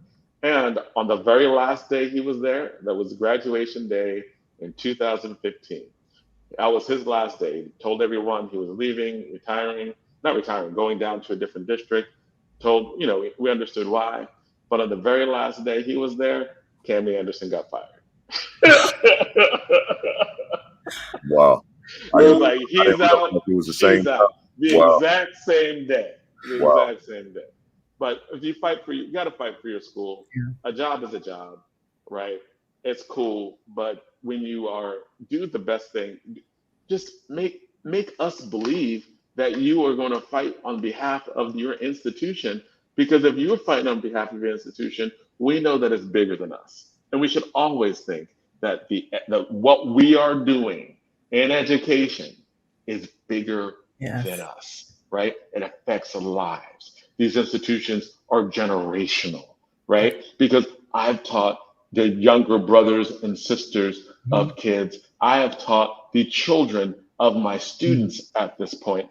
And look, man, they expect a certain quality when the kid is in my class, right? They're like, you got Mr. Alston for debate? Ooh, yes, I'm putting him in your class, right? So there's this level of which if you understand why you've been placed where you've been placed, then you will fight and you will do what you need to do while you are in that position. And at the point where you can no longer do that, then you go to a different place where you can do that, right? And I think that's true with teachers. I think that's true with principals. I think we have to fight the fight because it's bigger than us, right? These are little kids in front of you. You're responsible for their lives. Right. You're responsible for doing things to affect their lives. That's what needs to inspire the excellence at all times, right? So if you're a principal and you can't fight for your institution, you don't understand the importance of that institution generationally to fight for it. You got to do that in order to inspire. And when you do that, everybody gets better. When he was principal, everybody was teaching at their best. They were doing their best. Everybody understood this is bigger than us because leadership led the way. You know, as I listen to you, just to tag team with you, I can feel a sense of pride. I've spoken about this on this platform before, but you've given me better context now. I know definitively, Jonathan, Stacey, there can't be a teacher out here in the world that worked for me that would say that Kafele was not a fighter for them, was not an advocate for them, because stuff would come down the pike from the superintendent's level. And I just wasn't willing, and I guess that's why I got into trouble from time to time, but I just wasn't willing to say, hey, it's coming from them. So, I can't, no, let me go to battle first. And then if I can't win the battle, then, but and it really doesn't have to be a battle when one has people skills, right? When one knows how to talk to various different personalities. So I learned how to talk to folks, so that now whatever it was that I wanted out of that leader that I felt had adverse implications for my school, then I'm going to bat first. Like, let me get my bat, man. I'm going to bat, right? So then as I go to bat, I think I really can't think of a losing effort where a superintendent didn't work with me, because I had the audacity to approach him, as opposed to just go along to get along. That's just not who I was as leader. So I guess I'm saying that just to reinforce for the fam out there. I don't want to be reckless and have you be me. I was me. I was on the television news fighting. I was on the Star Ledger, our newspaper out here fighting, and Kiss FM fighting. So I don't want you to be in that kind of trouble with my suspension, I might add, in my termination hearing. I don't want you to be that guy. But I was just willing to be that guy because I didn't want to be other than that guy, right? So but what I am saying, and I'll just pull out this book I pull out so often, How to Win Friends and Influence People by Dale Carnegie. Right? One of the best books I could have read as a leader, not them graduate school books that they threw at me, but this, right? My people skills, my communication skills, my interaction skills. That's what this book is all about. 1936 and still relevant, right? So that matters. Enough there. And I should have said to y'all, like, off camera. I forgot, man. I got so much going on. Y'all feel free to jump in on each other, right? Yeah, feel free. Of course, it'll make us go longer, but that's okay. The numbers are still climbing, So yeah, we got 579 real time, of course, across the 4 platforms, and that means we got thousands that have been in here. So yeah, so feel free to jump in on each other. So let me go to you, Stacey.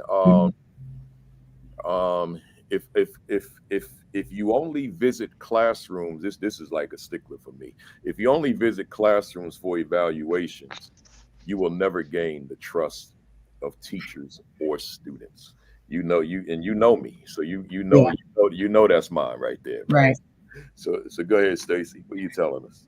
I'm thinking that because there's such a demand on administrators right now, and I'm speaking just for my own district, there's so much demand on them with paperwork and, I guess, meetings. I don't know, but they've got to find a way to get out of that office and into those classrooms.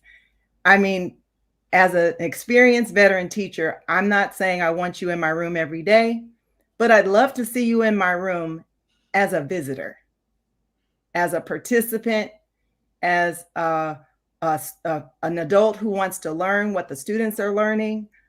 I don't want you only there when you have your computer and you have to document what's happening in my classroom.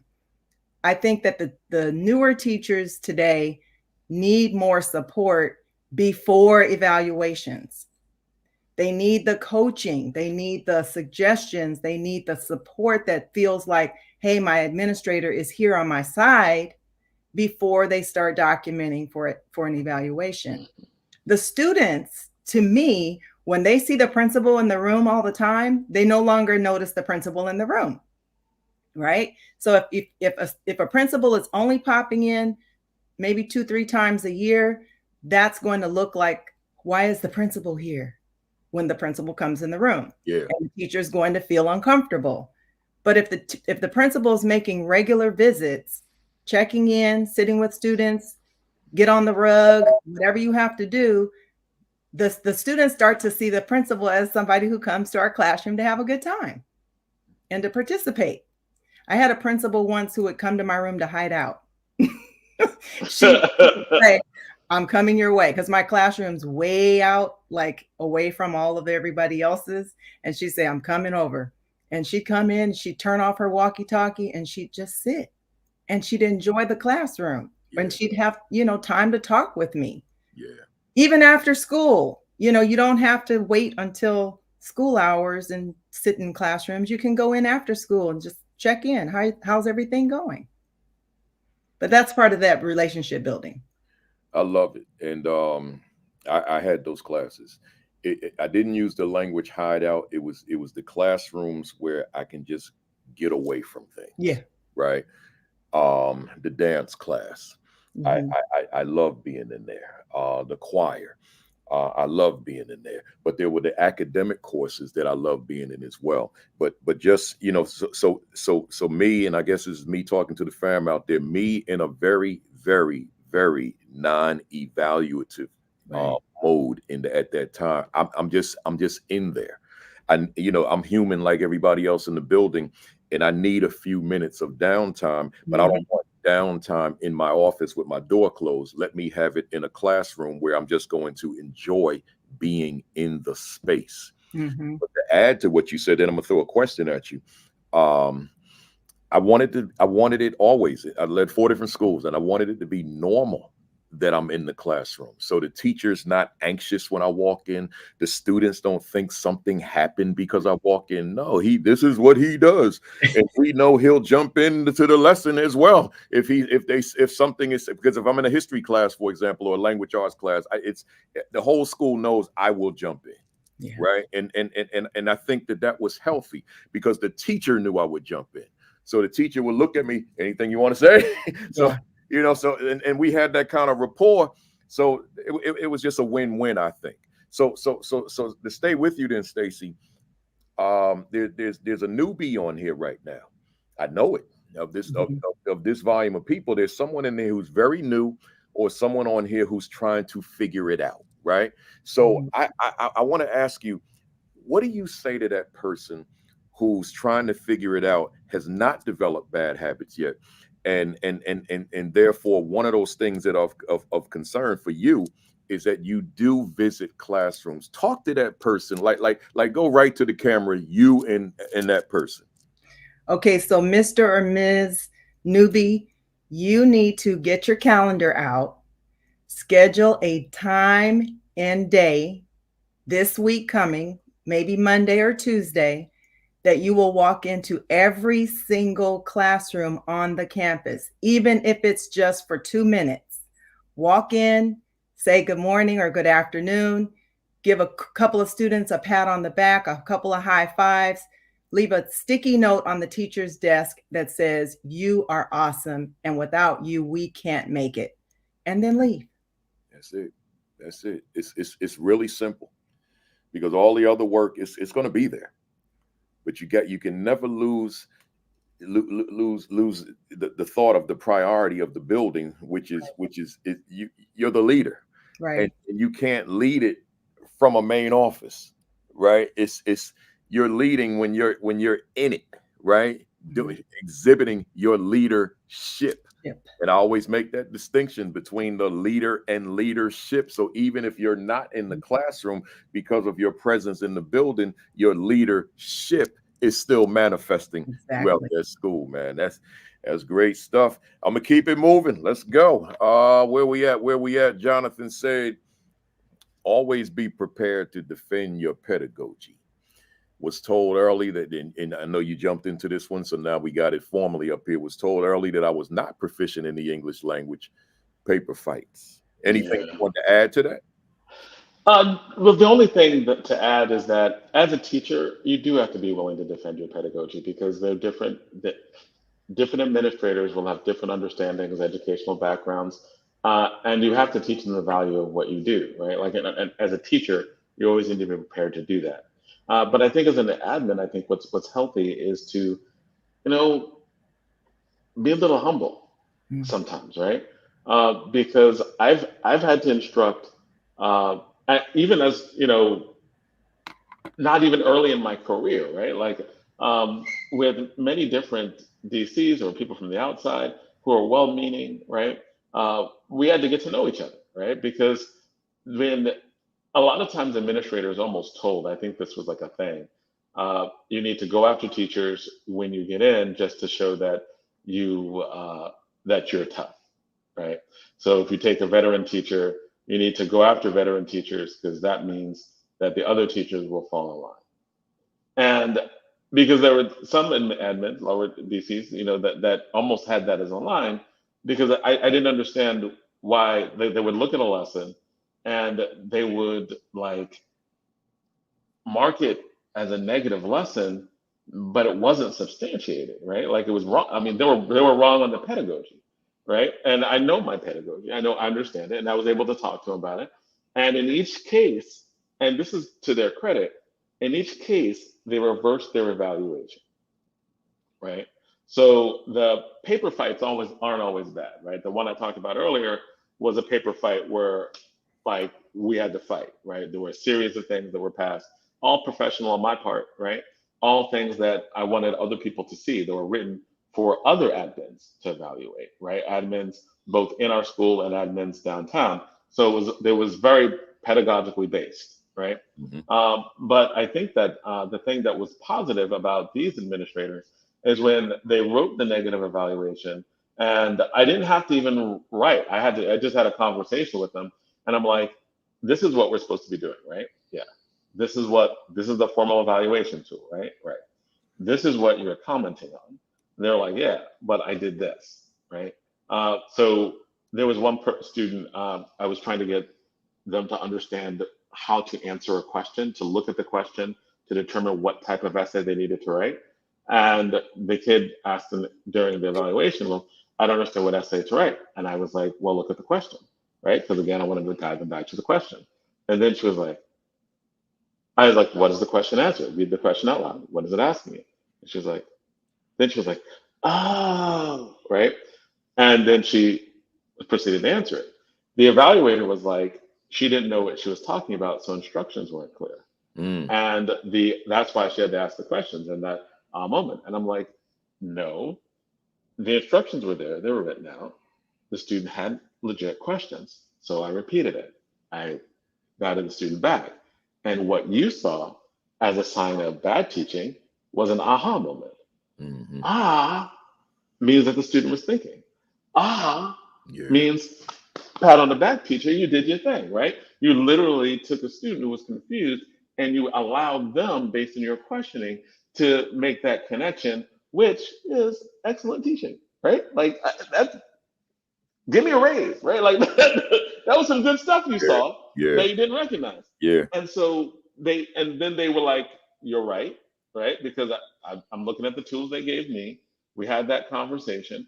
They changed their evaluation, more than one. They changed the evaluation and we built a relationship, right? Because they knew I understood pedagogy. They understood it enough to understand their tools, right? And they might have just needed to be reminded of the tools that they gave us by which to understand it, right? So I think that that's good too, right? Like to avoid paper fights, which no, they're not good for anyone because every time you go to war, you're not focusing on building, right?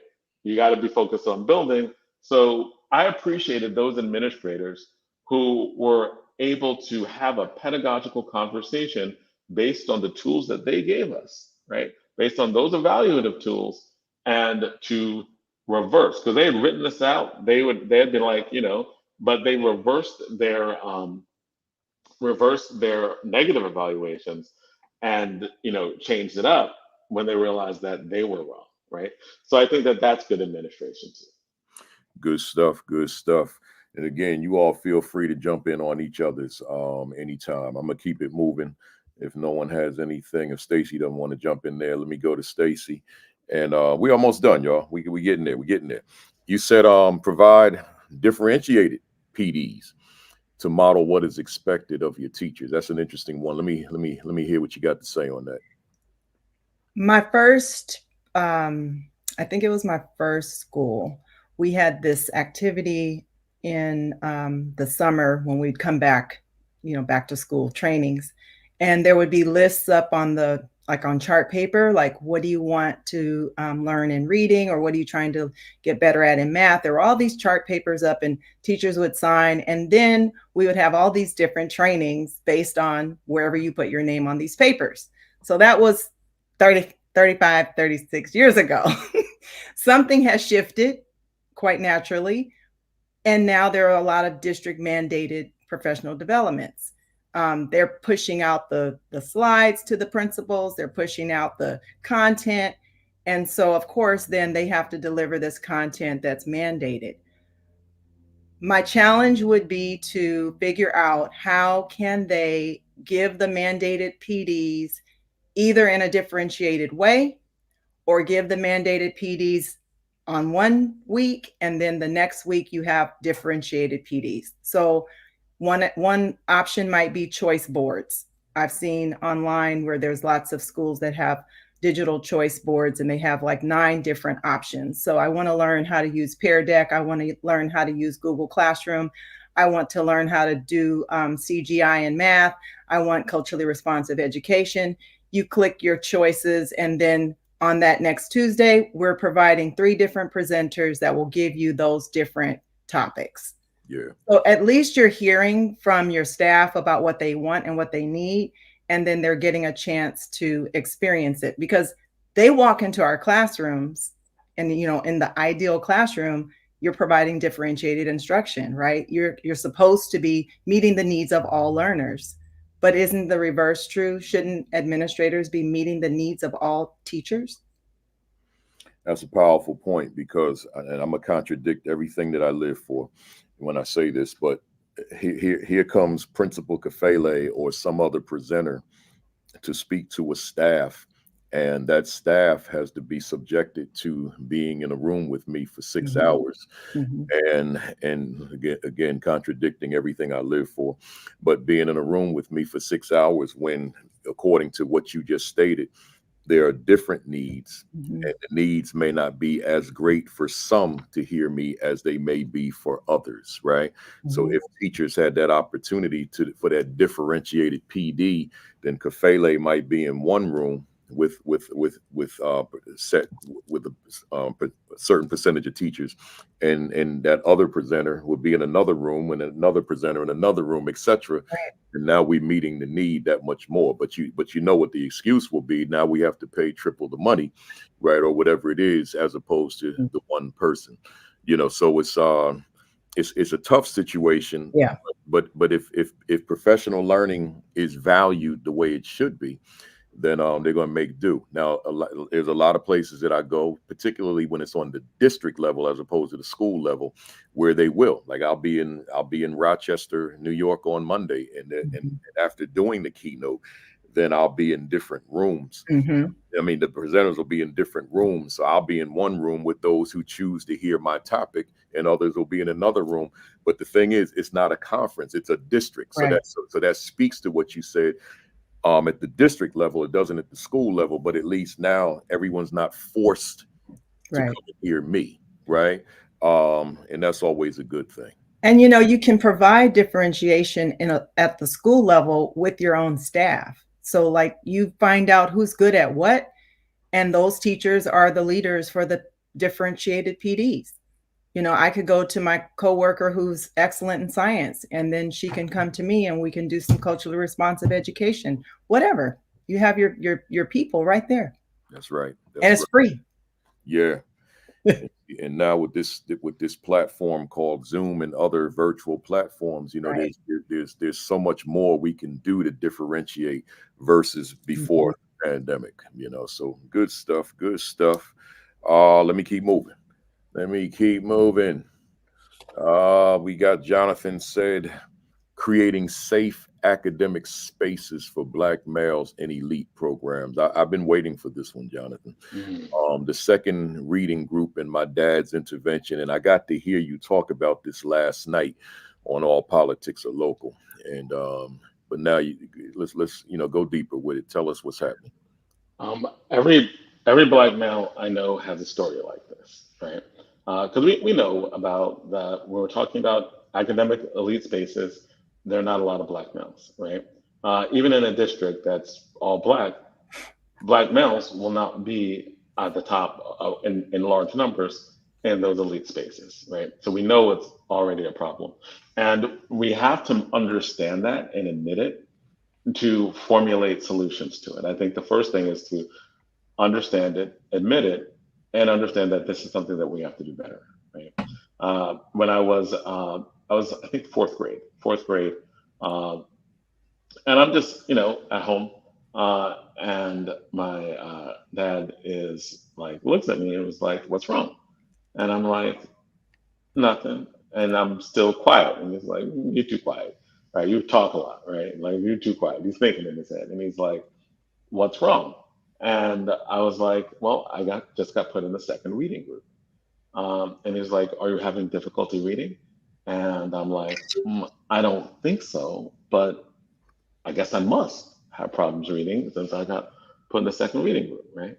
And my father comes in, right? And I see him outside talking to the teacher, but like at a distance, right? Like the door closes, they're outside saying something. He comes, but the teacher comes in, and I'm in the first reading group again, and I don't think anything of it. I'm like, okay, everything's good. Years later, like I'm in college, and we're talking about something, and he's like, "Yeah, but you almost didn't make it here, right?" And I was like, "What do you mean?" He was like, "Oh, your fourth grade teacher, right? When I had to come in." I was like, and I remember the incident, right? But I was like, "What happened? What'd she say?" He was like, "You didn't know what she said." She was like, he was like, "Well, is my kid having problem reading?" And this teacher was like, um, "His reading is okay, but he doesn't know his place." And apparently, I was a bit arrogant, right, to this teacher.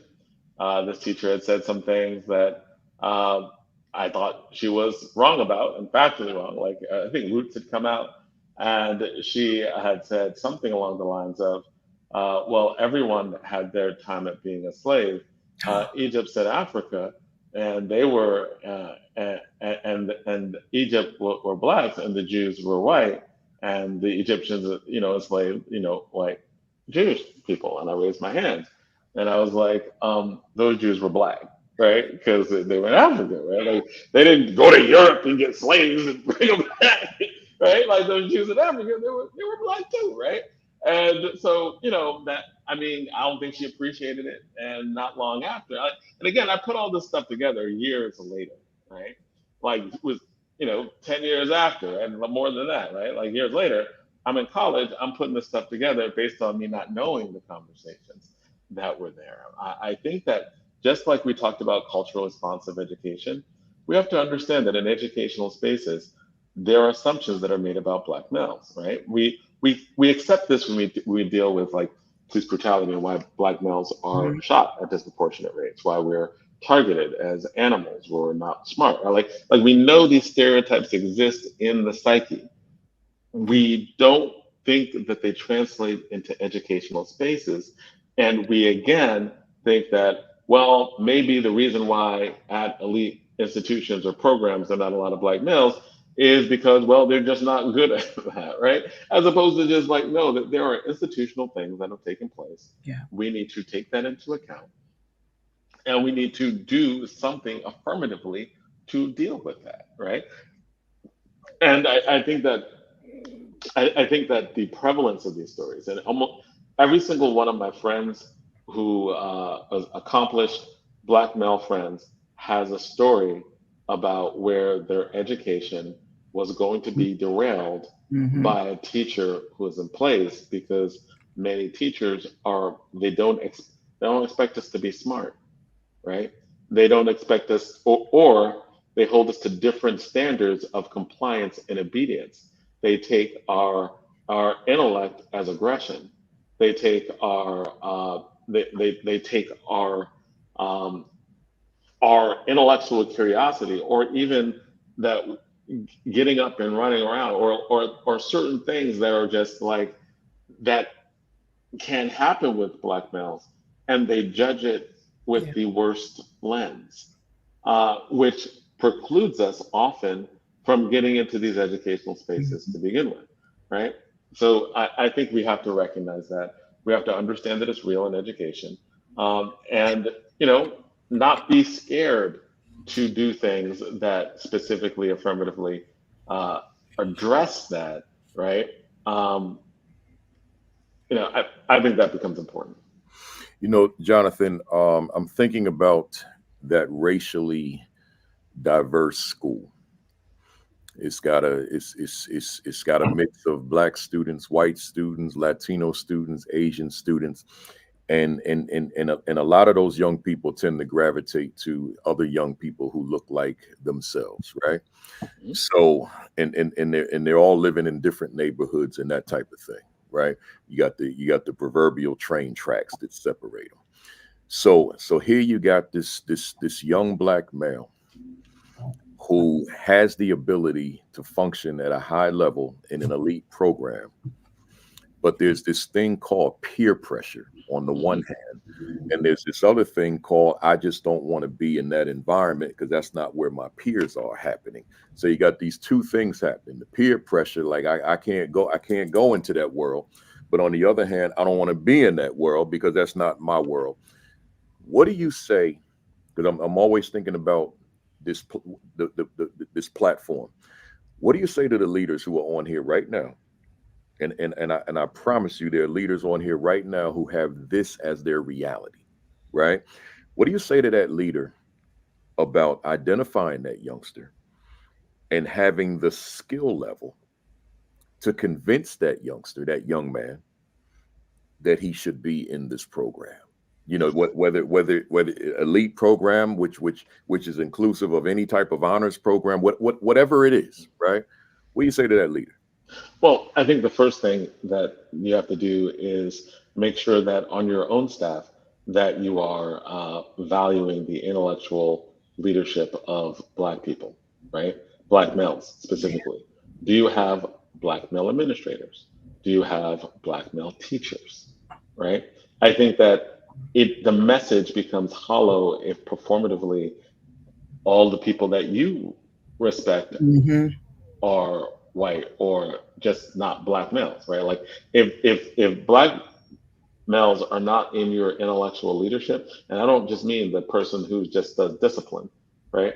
I mean, if they're not included in the intellectual leadership of your school, then already understand that you're starting with a problem, Right. right? Secondly, I think that what both of you were talking about in terms of that basic communication is essential, right? Because if you're excited and you believe, and you're like, I believe in you, because probably in terms of coaching at a high level, the difference between me coaching the students that I coach and coaching uh, more like financially, like with well off white kids or more financially well off Asian kids, is that a lot of our kids suffer from like imposter syndrome. Like Right. they don't believe they belong there, right? They don't believe they can be great. They Mhm. don't believe that they can swing as hard and as tough as the other kids who, since birth, they've been told you can do this. So you have to know that that's what you're up against as well. And you have to demonstrate, like, hey, I know you. I know you can do this. And in some ways, lend the kid your own ego, but you really have to believe it Yeah. yourself first, right? You have to believe that the kids in front of you can be excellent.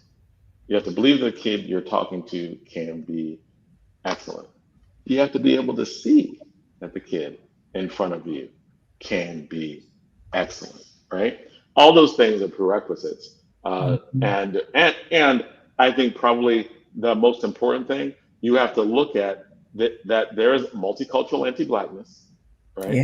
there are ways in which and just because you have a lot of Black women does not mean that you are doing a good job when it comes to diversity, That's right? right. Like, you have to understand that gender, just like we understand that there are certain things that Black women go through that Black men don't go through, and that we have to understand that when we're doing things, and you see certain things in certain types of discipline and certain ways in which, like, white supremacy affects Black women, and we study it, and we should, right? We know that it's there, it's real, that a Black woman's reality is not my reality, and that there's some things that Black women face that we do not face, and they are hit with gender-based problems or issues, right? That society puts on them. You got to realize that we're Black men, right? We don't. It's almost like we don't want to admit that, or we're mad to admit that when we're like, if you are a Black male, and especially if you are uh, a and this might be controversial, but not, right? Because it's in the spirit of love, right? And in the spirit of understanding difference, right? We understand that, like, gay Black men have to deal with certain things that Black women don't have to deal with, or heterosexual Black boys have to deal with, right? But gender works on all those things. Heterosexual Black boys, or people who present that way, presenting, deal with other things, right? Because remember, if you are seen as masculine in a certain way, you are targeted for death. You are dangerous. You're a rapist, right? We know that you were supposed to be a monster and a beast. We ignore that, whereas we can implicitly understand in the educational setting, we know we got to care about our queer kids, right? We know that they're going to be hit with bullying and all these other things. We know that we need to get gender pronouns, right? Because we know that they might be prone to suicide in certain ways, right? Like, in terms of the way that hatred works on them. We know that Black women, we know we need to understand the way that hatred works on them. But we don't have any Black males in these classes, and we think it's okay. We don't understand that the reason is that way is because there's violence that has been done to them one way or another. No, man, like, we got to understand the way in which it works, and that when we understand intersectionality, intersectionality doesn't exclude maleness, right? Right, or it should, right? Like, in terms of the way people use that, you have to understand that there's a certain way that it works in education, and we need to understand, just like in white supremacy, we, like, don't just see, like, the results of the no Black people. We're like, oh, it's just because there are no Black people, right? If there are no Black males, we got to be like, we understand that there's some structural stuff with this, Yeah, and deal with it. yeah. And then the one that says, because I meet, because of the work I do, I meet these individuals who say we just can't find them, we can't attract them. But then you've got to go about recruiting them differently than what Right. you've been doing, because they're out there, right? And they certainly will relocate. But the way you go about it, whatever your recruitment methods are, they may be good in a very traditional situation, but you may be in a very non-traditional situation, and therefore have to do things non-traditionally in order to attract and ultimately have a diverse population in your school. And I say that it works on multiple levels, right? Because I think that there is something to be said about understanding all of your students, right? Like, you have, if you have Black males, but none of them are descendants of slavery, all of them are African Black males, all of them are first generation immigrants, you still got a problem, right? Yeah, And love all your students, absolutely, 100%. You want to make sure that you have your African students. You want to make sure you have, your Caribbean students, right? But if you have a population of Black males in your city who are descendants of the American slave trade, and they're not in your school, they're not in your class, they're not there, well, that's a problem too, yeah, right? So I yeah, think that the subtle nuance of it is that you've got to really understand that, like, that the hatred is there, that there are all these pressures that maybe we don't even fully understand. But the lack of people in the lack of Black males in elite programs, the absence should always be a problem. There may be a multiplicity of different types of creative solutions that need to be made, but none of them will be done if we don't first recognize that there is a problem. and see, that goes back full circle to the discussion we were having before about the need for pre-K to 12 African Mm. African American history, African-centered studies, understanding the African American experience in this country. Because see, somebody could listen to you right now and hear the distinction you made about a continental African versus an African American and be confused by what you just said, right? But Absolutely. when we have that historical understanding, then it all makes sense. Right. And to even clarify, right? Like there are expectations, there are stereotypical expectations that you get from a quote model minority. Like we have conversations about this in debate all the time, right? We have what like model minority arguments, right? Where you're talking about their expect like Asians make it, why didn't you, right? And that functions along the model minorities aren't just Asians, right? Like depending on the context, you have model minorities who can be Latinos who are in the program, who are expected in terms of stereotypes to be like, they're the good ones, right? But these little black boys, they're a problem. They're culturally rambunctious. They just don't have a culture of learning, right? Whereas like African males, we look at them and like, oh no, their families have discipline, right? But with African, like the stereotype, there are very specific stereotypes Mhm. about African American males that work in people's conscious psyche to deny opportunity. And when we see the results of that denial of opportunity, we can't be like, well, I can't do anything about it, right? We have to recognize that these things are historical, they are there, they are important. We need to recognize that a problem so that we can implement some way to deal with it. Yeah, no, I love it. This is Yeah. this is powerful stuff that folks need to be thinking about as they're leading these schools. We're almost done. Let me go back to Stacey, and then this is the final one, and then Jonathan, and then we'll be there. You said, let me go back to my screen here, Stacey. You said find your teacher leaders and staff who are interested in leadership and share the load with them. I could not have said that better. I tapped into those folks. I don't have to pay them a dime. Right. They are hungry. They want the information. They want the exposure. But let me not take your thunder. Go ahead and talk to us. This goes back to that principal that I spoke of earlier who asked us all those questions at the beginning of the year, because that's when she found out who was interested in leadership. That's when she found out who's an expert in providing PD in technology, whatever it was. That's where the information came from. And so then you now can say, hey, Ms. Walker, would you like to lead the staff development, the professional development next week on how to become a community school? Or, hey, Mrs. Ferris, would you like to lead the professional development next week on how to use Seesaw with young learners? You now have your people who can then do whatever needs to be done, and you're not the one doing it. Yeah. I mean, I don't want to say the word delegate because sometimes there's negative connotation with delegate, but honestly, like spread out your duties as much as you can to those people who can handle it. And then you'll feel a lighter load for yourself. And then you can get into those classrooms. That's right. That's right. Now I can keep that brief.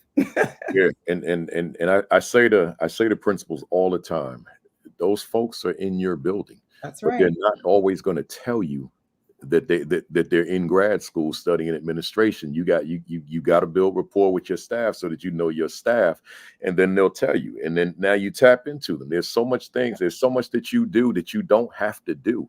There are other people, and I don't want to use the word delegate either. I'm just going to assign it to you, give it to you, give you exposure, give you opportunity to do some things that give you the exposure that you need to one day be looked upon when it's time, if they don't have a pipeline program within the district, because some districts do, but others don't. But even if they do, those folks have to qualify to get in there. So let me give you some exposure.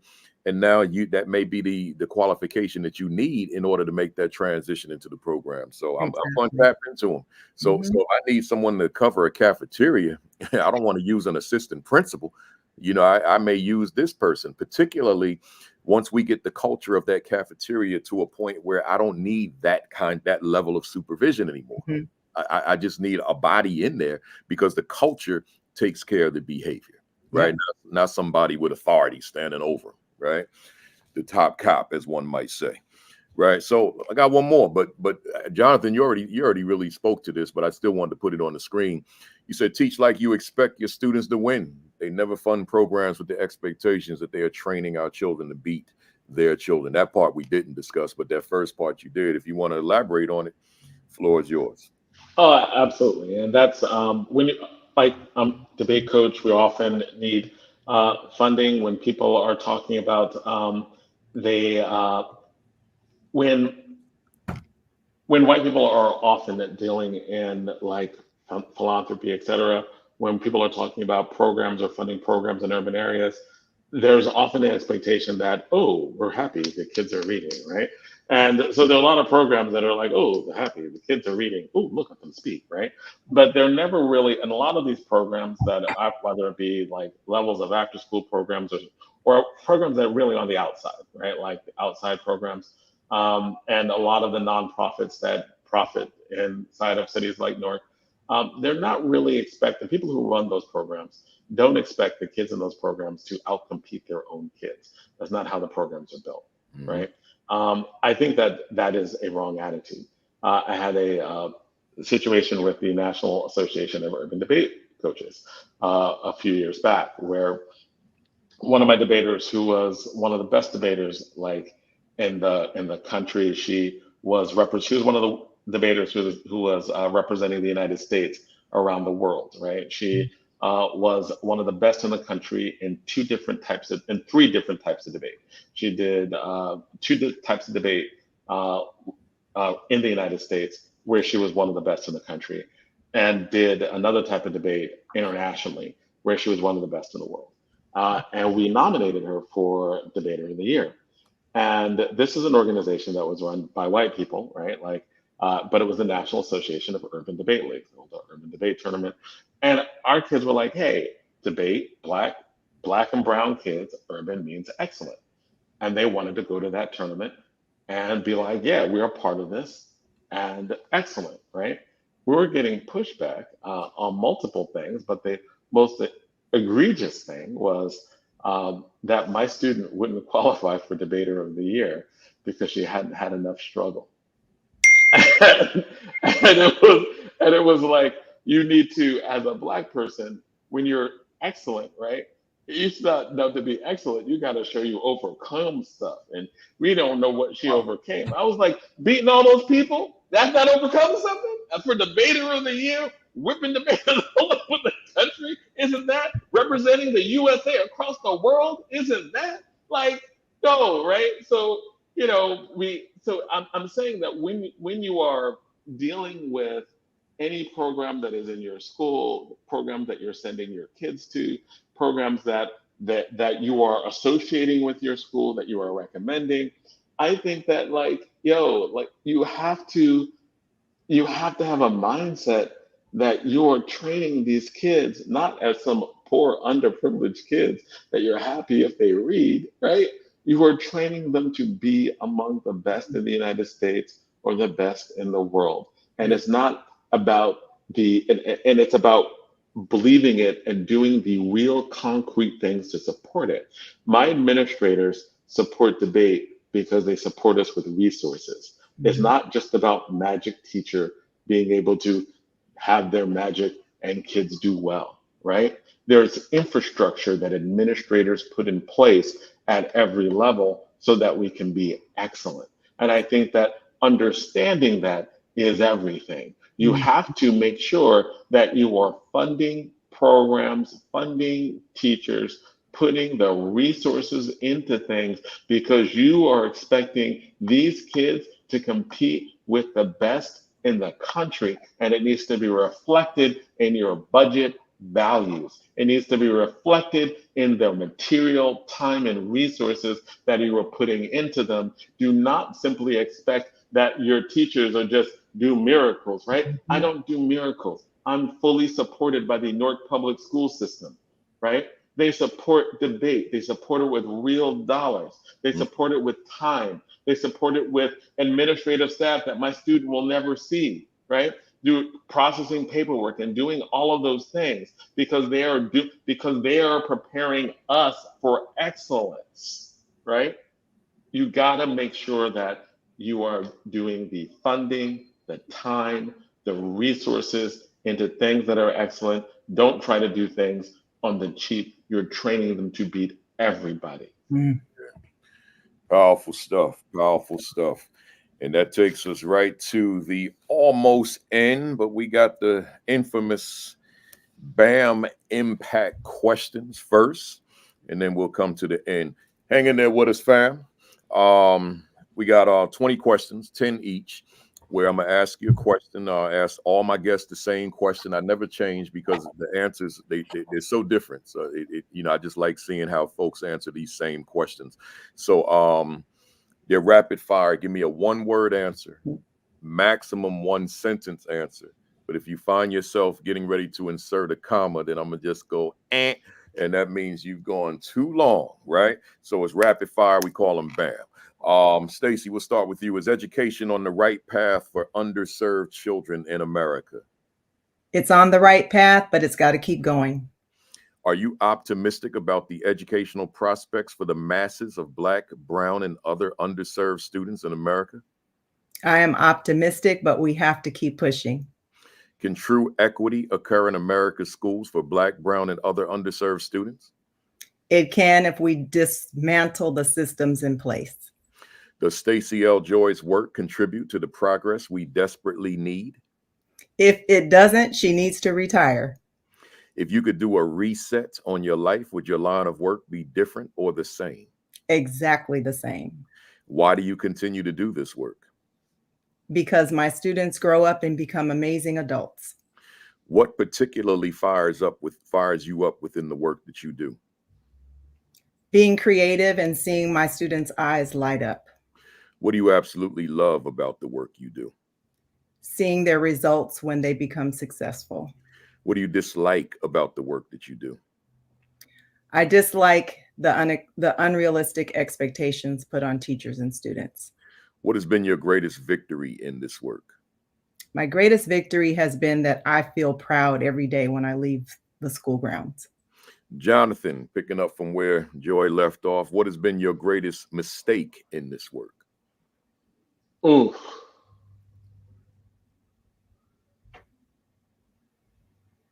Wow. Rapid fire. Time for self. Time for self. Self-preservation, self-care. What has been your greatest challenge in this work? Motivating more people. Who inspires you in your work? People who are great at it.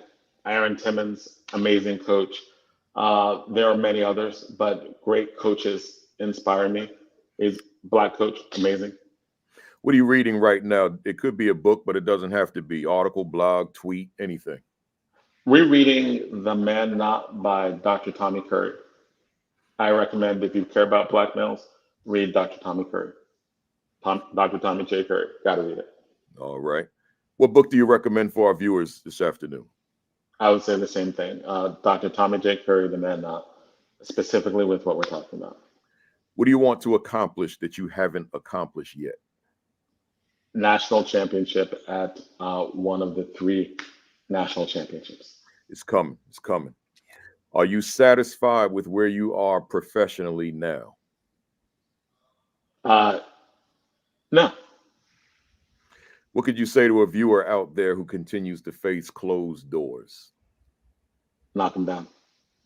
What could you say to a viewer out there who's lost their fire? Get it back or leave.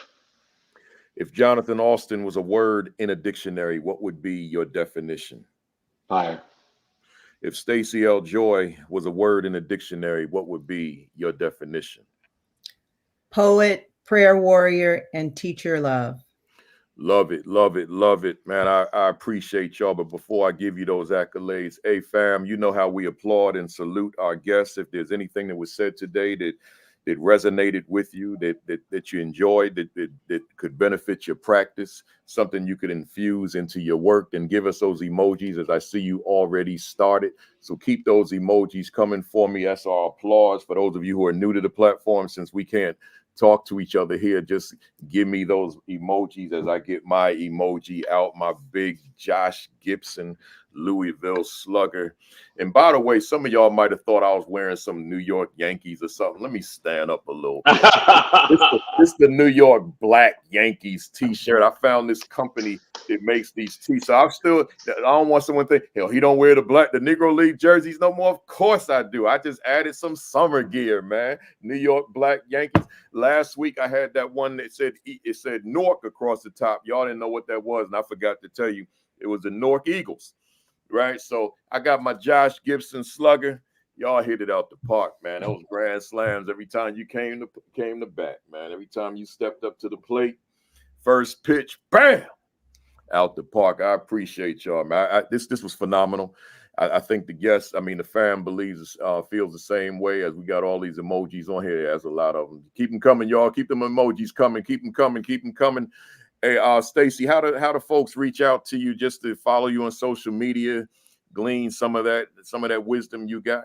What should they usually do? On X is most of my professional posts, so that's at Joy Team Stars, and then Instagram is Joy Team, at Joy Team. Joy Team, and let me get this off of here so they know how to spell joy though. But Joy Team Stars. Joy Team Stars is X, and at Joy Team is Instagram. Excellent. Jonathan, how do they reach you? And I would think, if I'm wrong, correct me, I would think that a part of that reaching you would be for you to come out and do some training with debate coaches on how to be better and more proficient at what you do as a coach. And if I'm correct, then how do they reach you for that, and just to follow you on social media and everything else? LinkedIn, Jonathan A. Alston, LinkedIn, Jonathan A. Alston, Instagram. And it's also in terms of just how to do an argument. The stuff that I teach is great for not just debate, but for English, history, etc. So, and a lot of teachers, when they see it, they're like, this is transformational in terms of how to teach paper, argument, the essential part of it, how to critically read, critically write. So that whole gamut of those fundamental skills is stuff that I'm really good at teaching. It's great stuff. Any closing thoughts from either of you for the fam out there? I just want to say that I'm working on curriculum for elementary students with Dr. Goldie Muhammad. So look for that coming soon, hopefully. And then I'll be published in a young adult middle grades poetry anthology, some poetry there too. Man, I'm looking forward to that myself. Yeah, that partnership, that's powerful. Anything, Jonathan? I'll be shortly, we'll be doing a lot more professional development in the teaching of argument and how fundamental that is to education. So that's something I did before, but I'll be doing a lot more of it in the near future. Excellent. And just my final words. I'm just again. This was great. I'm glad to have you on. I want to have you on again, and we'll make that happen at some point later. But just great stuff. I appreciate you on behalf of this platform of the fam, the AP and New Principals Academy fam. We thank you for this. Let me close it out, folks. Before you leave, y'all stay on, right? Even when I hit that end button, stay on there. What was that? That one of y'all? Okay. So folks, next week, I got a special guest next week. All my guests are special, but this one is a different kind of guest. My first year as an assistant principal in 1999. My first year as a principal in 1999, AP in 98. As a principal, I hired a first year AP. So he was fresh out of the classroom. I was 2 years out of the classroom, but first year principal, and we got it done. His name is Mr. Kevin Booker. Those of you that follow me on Facebook, he's from East Orange, New Jersey. Those of you that follow me on Facebook, I put out this petition that I got from someone else that he's in the running to become the next president of Morehouse University or college. I always get it mixed up. College, I think. So he's in the running to become the next president. He's a vice president and a dean right now. So he'll be my guest. We're going to go one-on-one. We were new principal, new assistant principal together 25 years ago. So we should have a good conversation. We've both gone through a whole lot of life since then. So next Saturday morning, 10 o'clock, Facebook Live, Sean Hurt, followed by Create and Educate with Dr. Sheikah Houston, Dr. Tammy Taylor at 10:30, myself at 10:55 on all 4 platforms, Facebook, Twitter, LinkedIn, and YouTube, and then PDP Podcast with my man Josh Tovar and Dr. Madi Moreno at 5 o'clock Eastern Time, Facebook Live. Again, join me at the School Leadership Institute in Houston. School Leadership Institute with Principal Kafele, October 8 and 9. You can Google School Leadership Institute with Principal Kafele 2024, register, and hopefully I'll see some of y'all in Houston, October 8 and 9. Subscribe to the AP and New Principals Academy YouTube channel. Again, subscribe to the AP and New Principals Academy YouTube channel. Maybe we're up to 22,500 now. It was 22,480 something or 90 something. So make sure you do that. Like and follow the AP and New Principals Academy Facebook page. I must be starting to write my Sunday morning commentaries again the first Saturday. That'll be Saturday, September 4th, I think. Sunday, September 4th, every Sunday for that. And then make sure you get your hands on Is My School a Better School? Because I lead it. The Aspiring Principal 50, the Principal 50, the Assistant Principal Identity, and the Assistant Principal 50. And be on the lookout for that new joint. What is my value instructionally to the teachers that I supervise? And then lastly, make sure your diet, man, take care of yourselves. I've been very conscious of that. When I'm home, when I'm on the road, it's tough. I go some days without eating anything but a quick breakfast because with them flight schedules, I miss out on a lot. But I'm home right now, so the meal's been real good from my wife. Make sure you're getting that exercise in. I've been doing 3 miles a day. I'm getting ready to do 3 right now. And then all them virus precautions, man. Make sure you're taking care of yourself, right? Because it's a lot of stuff out there, right?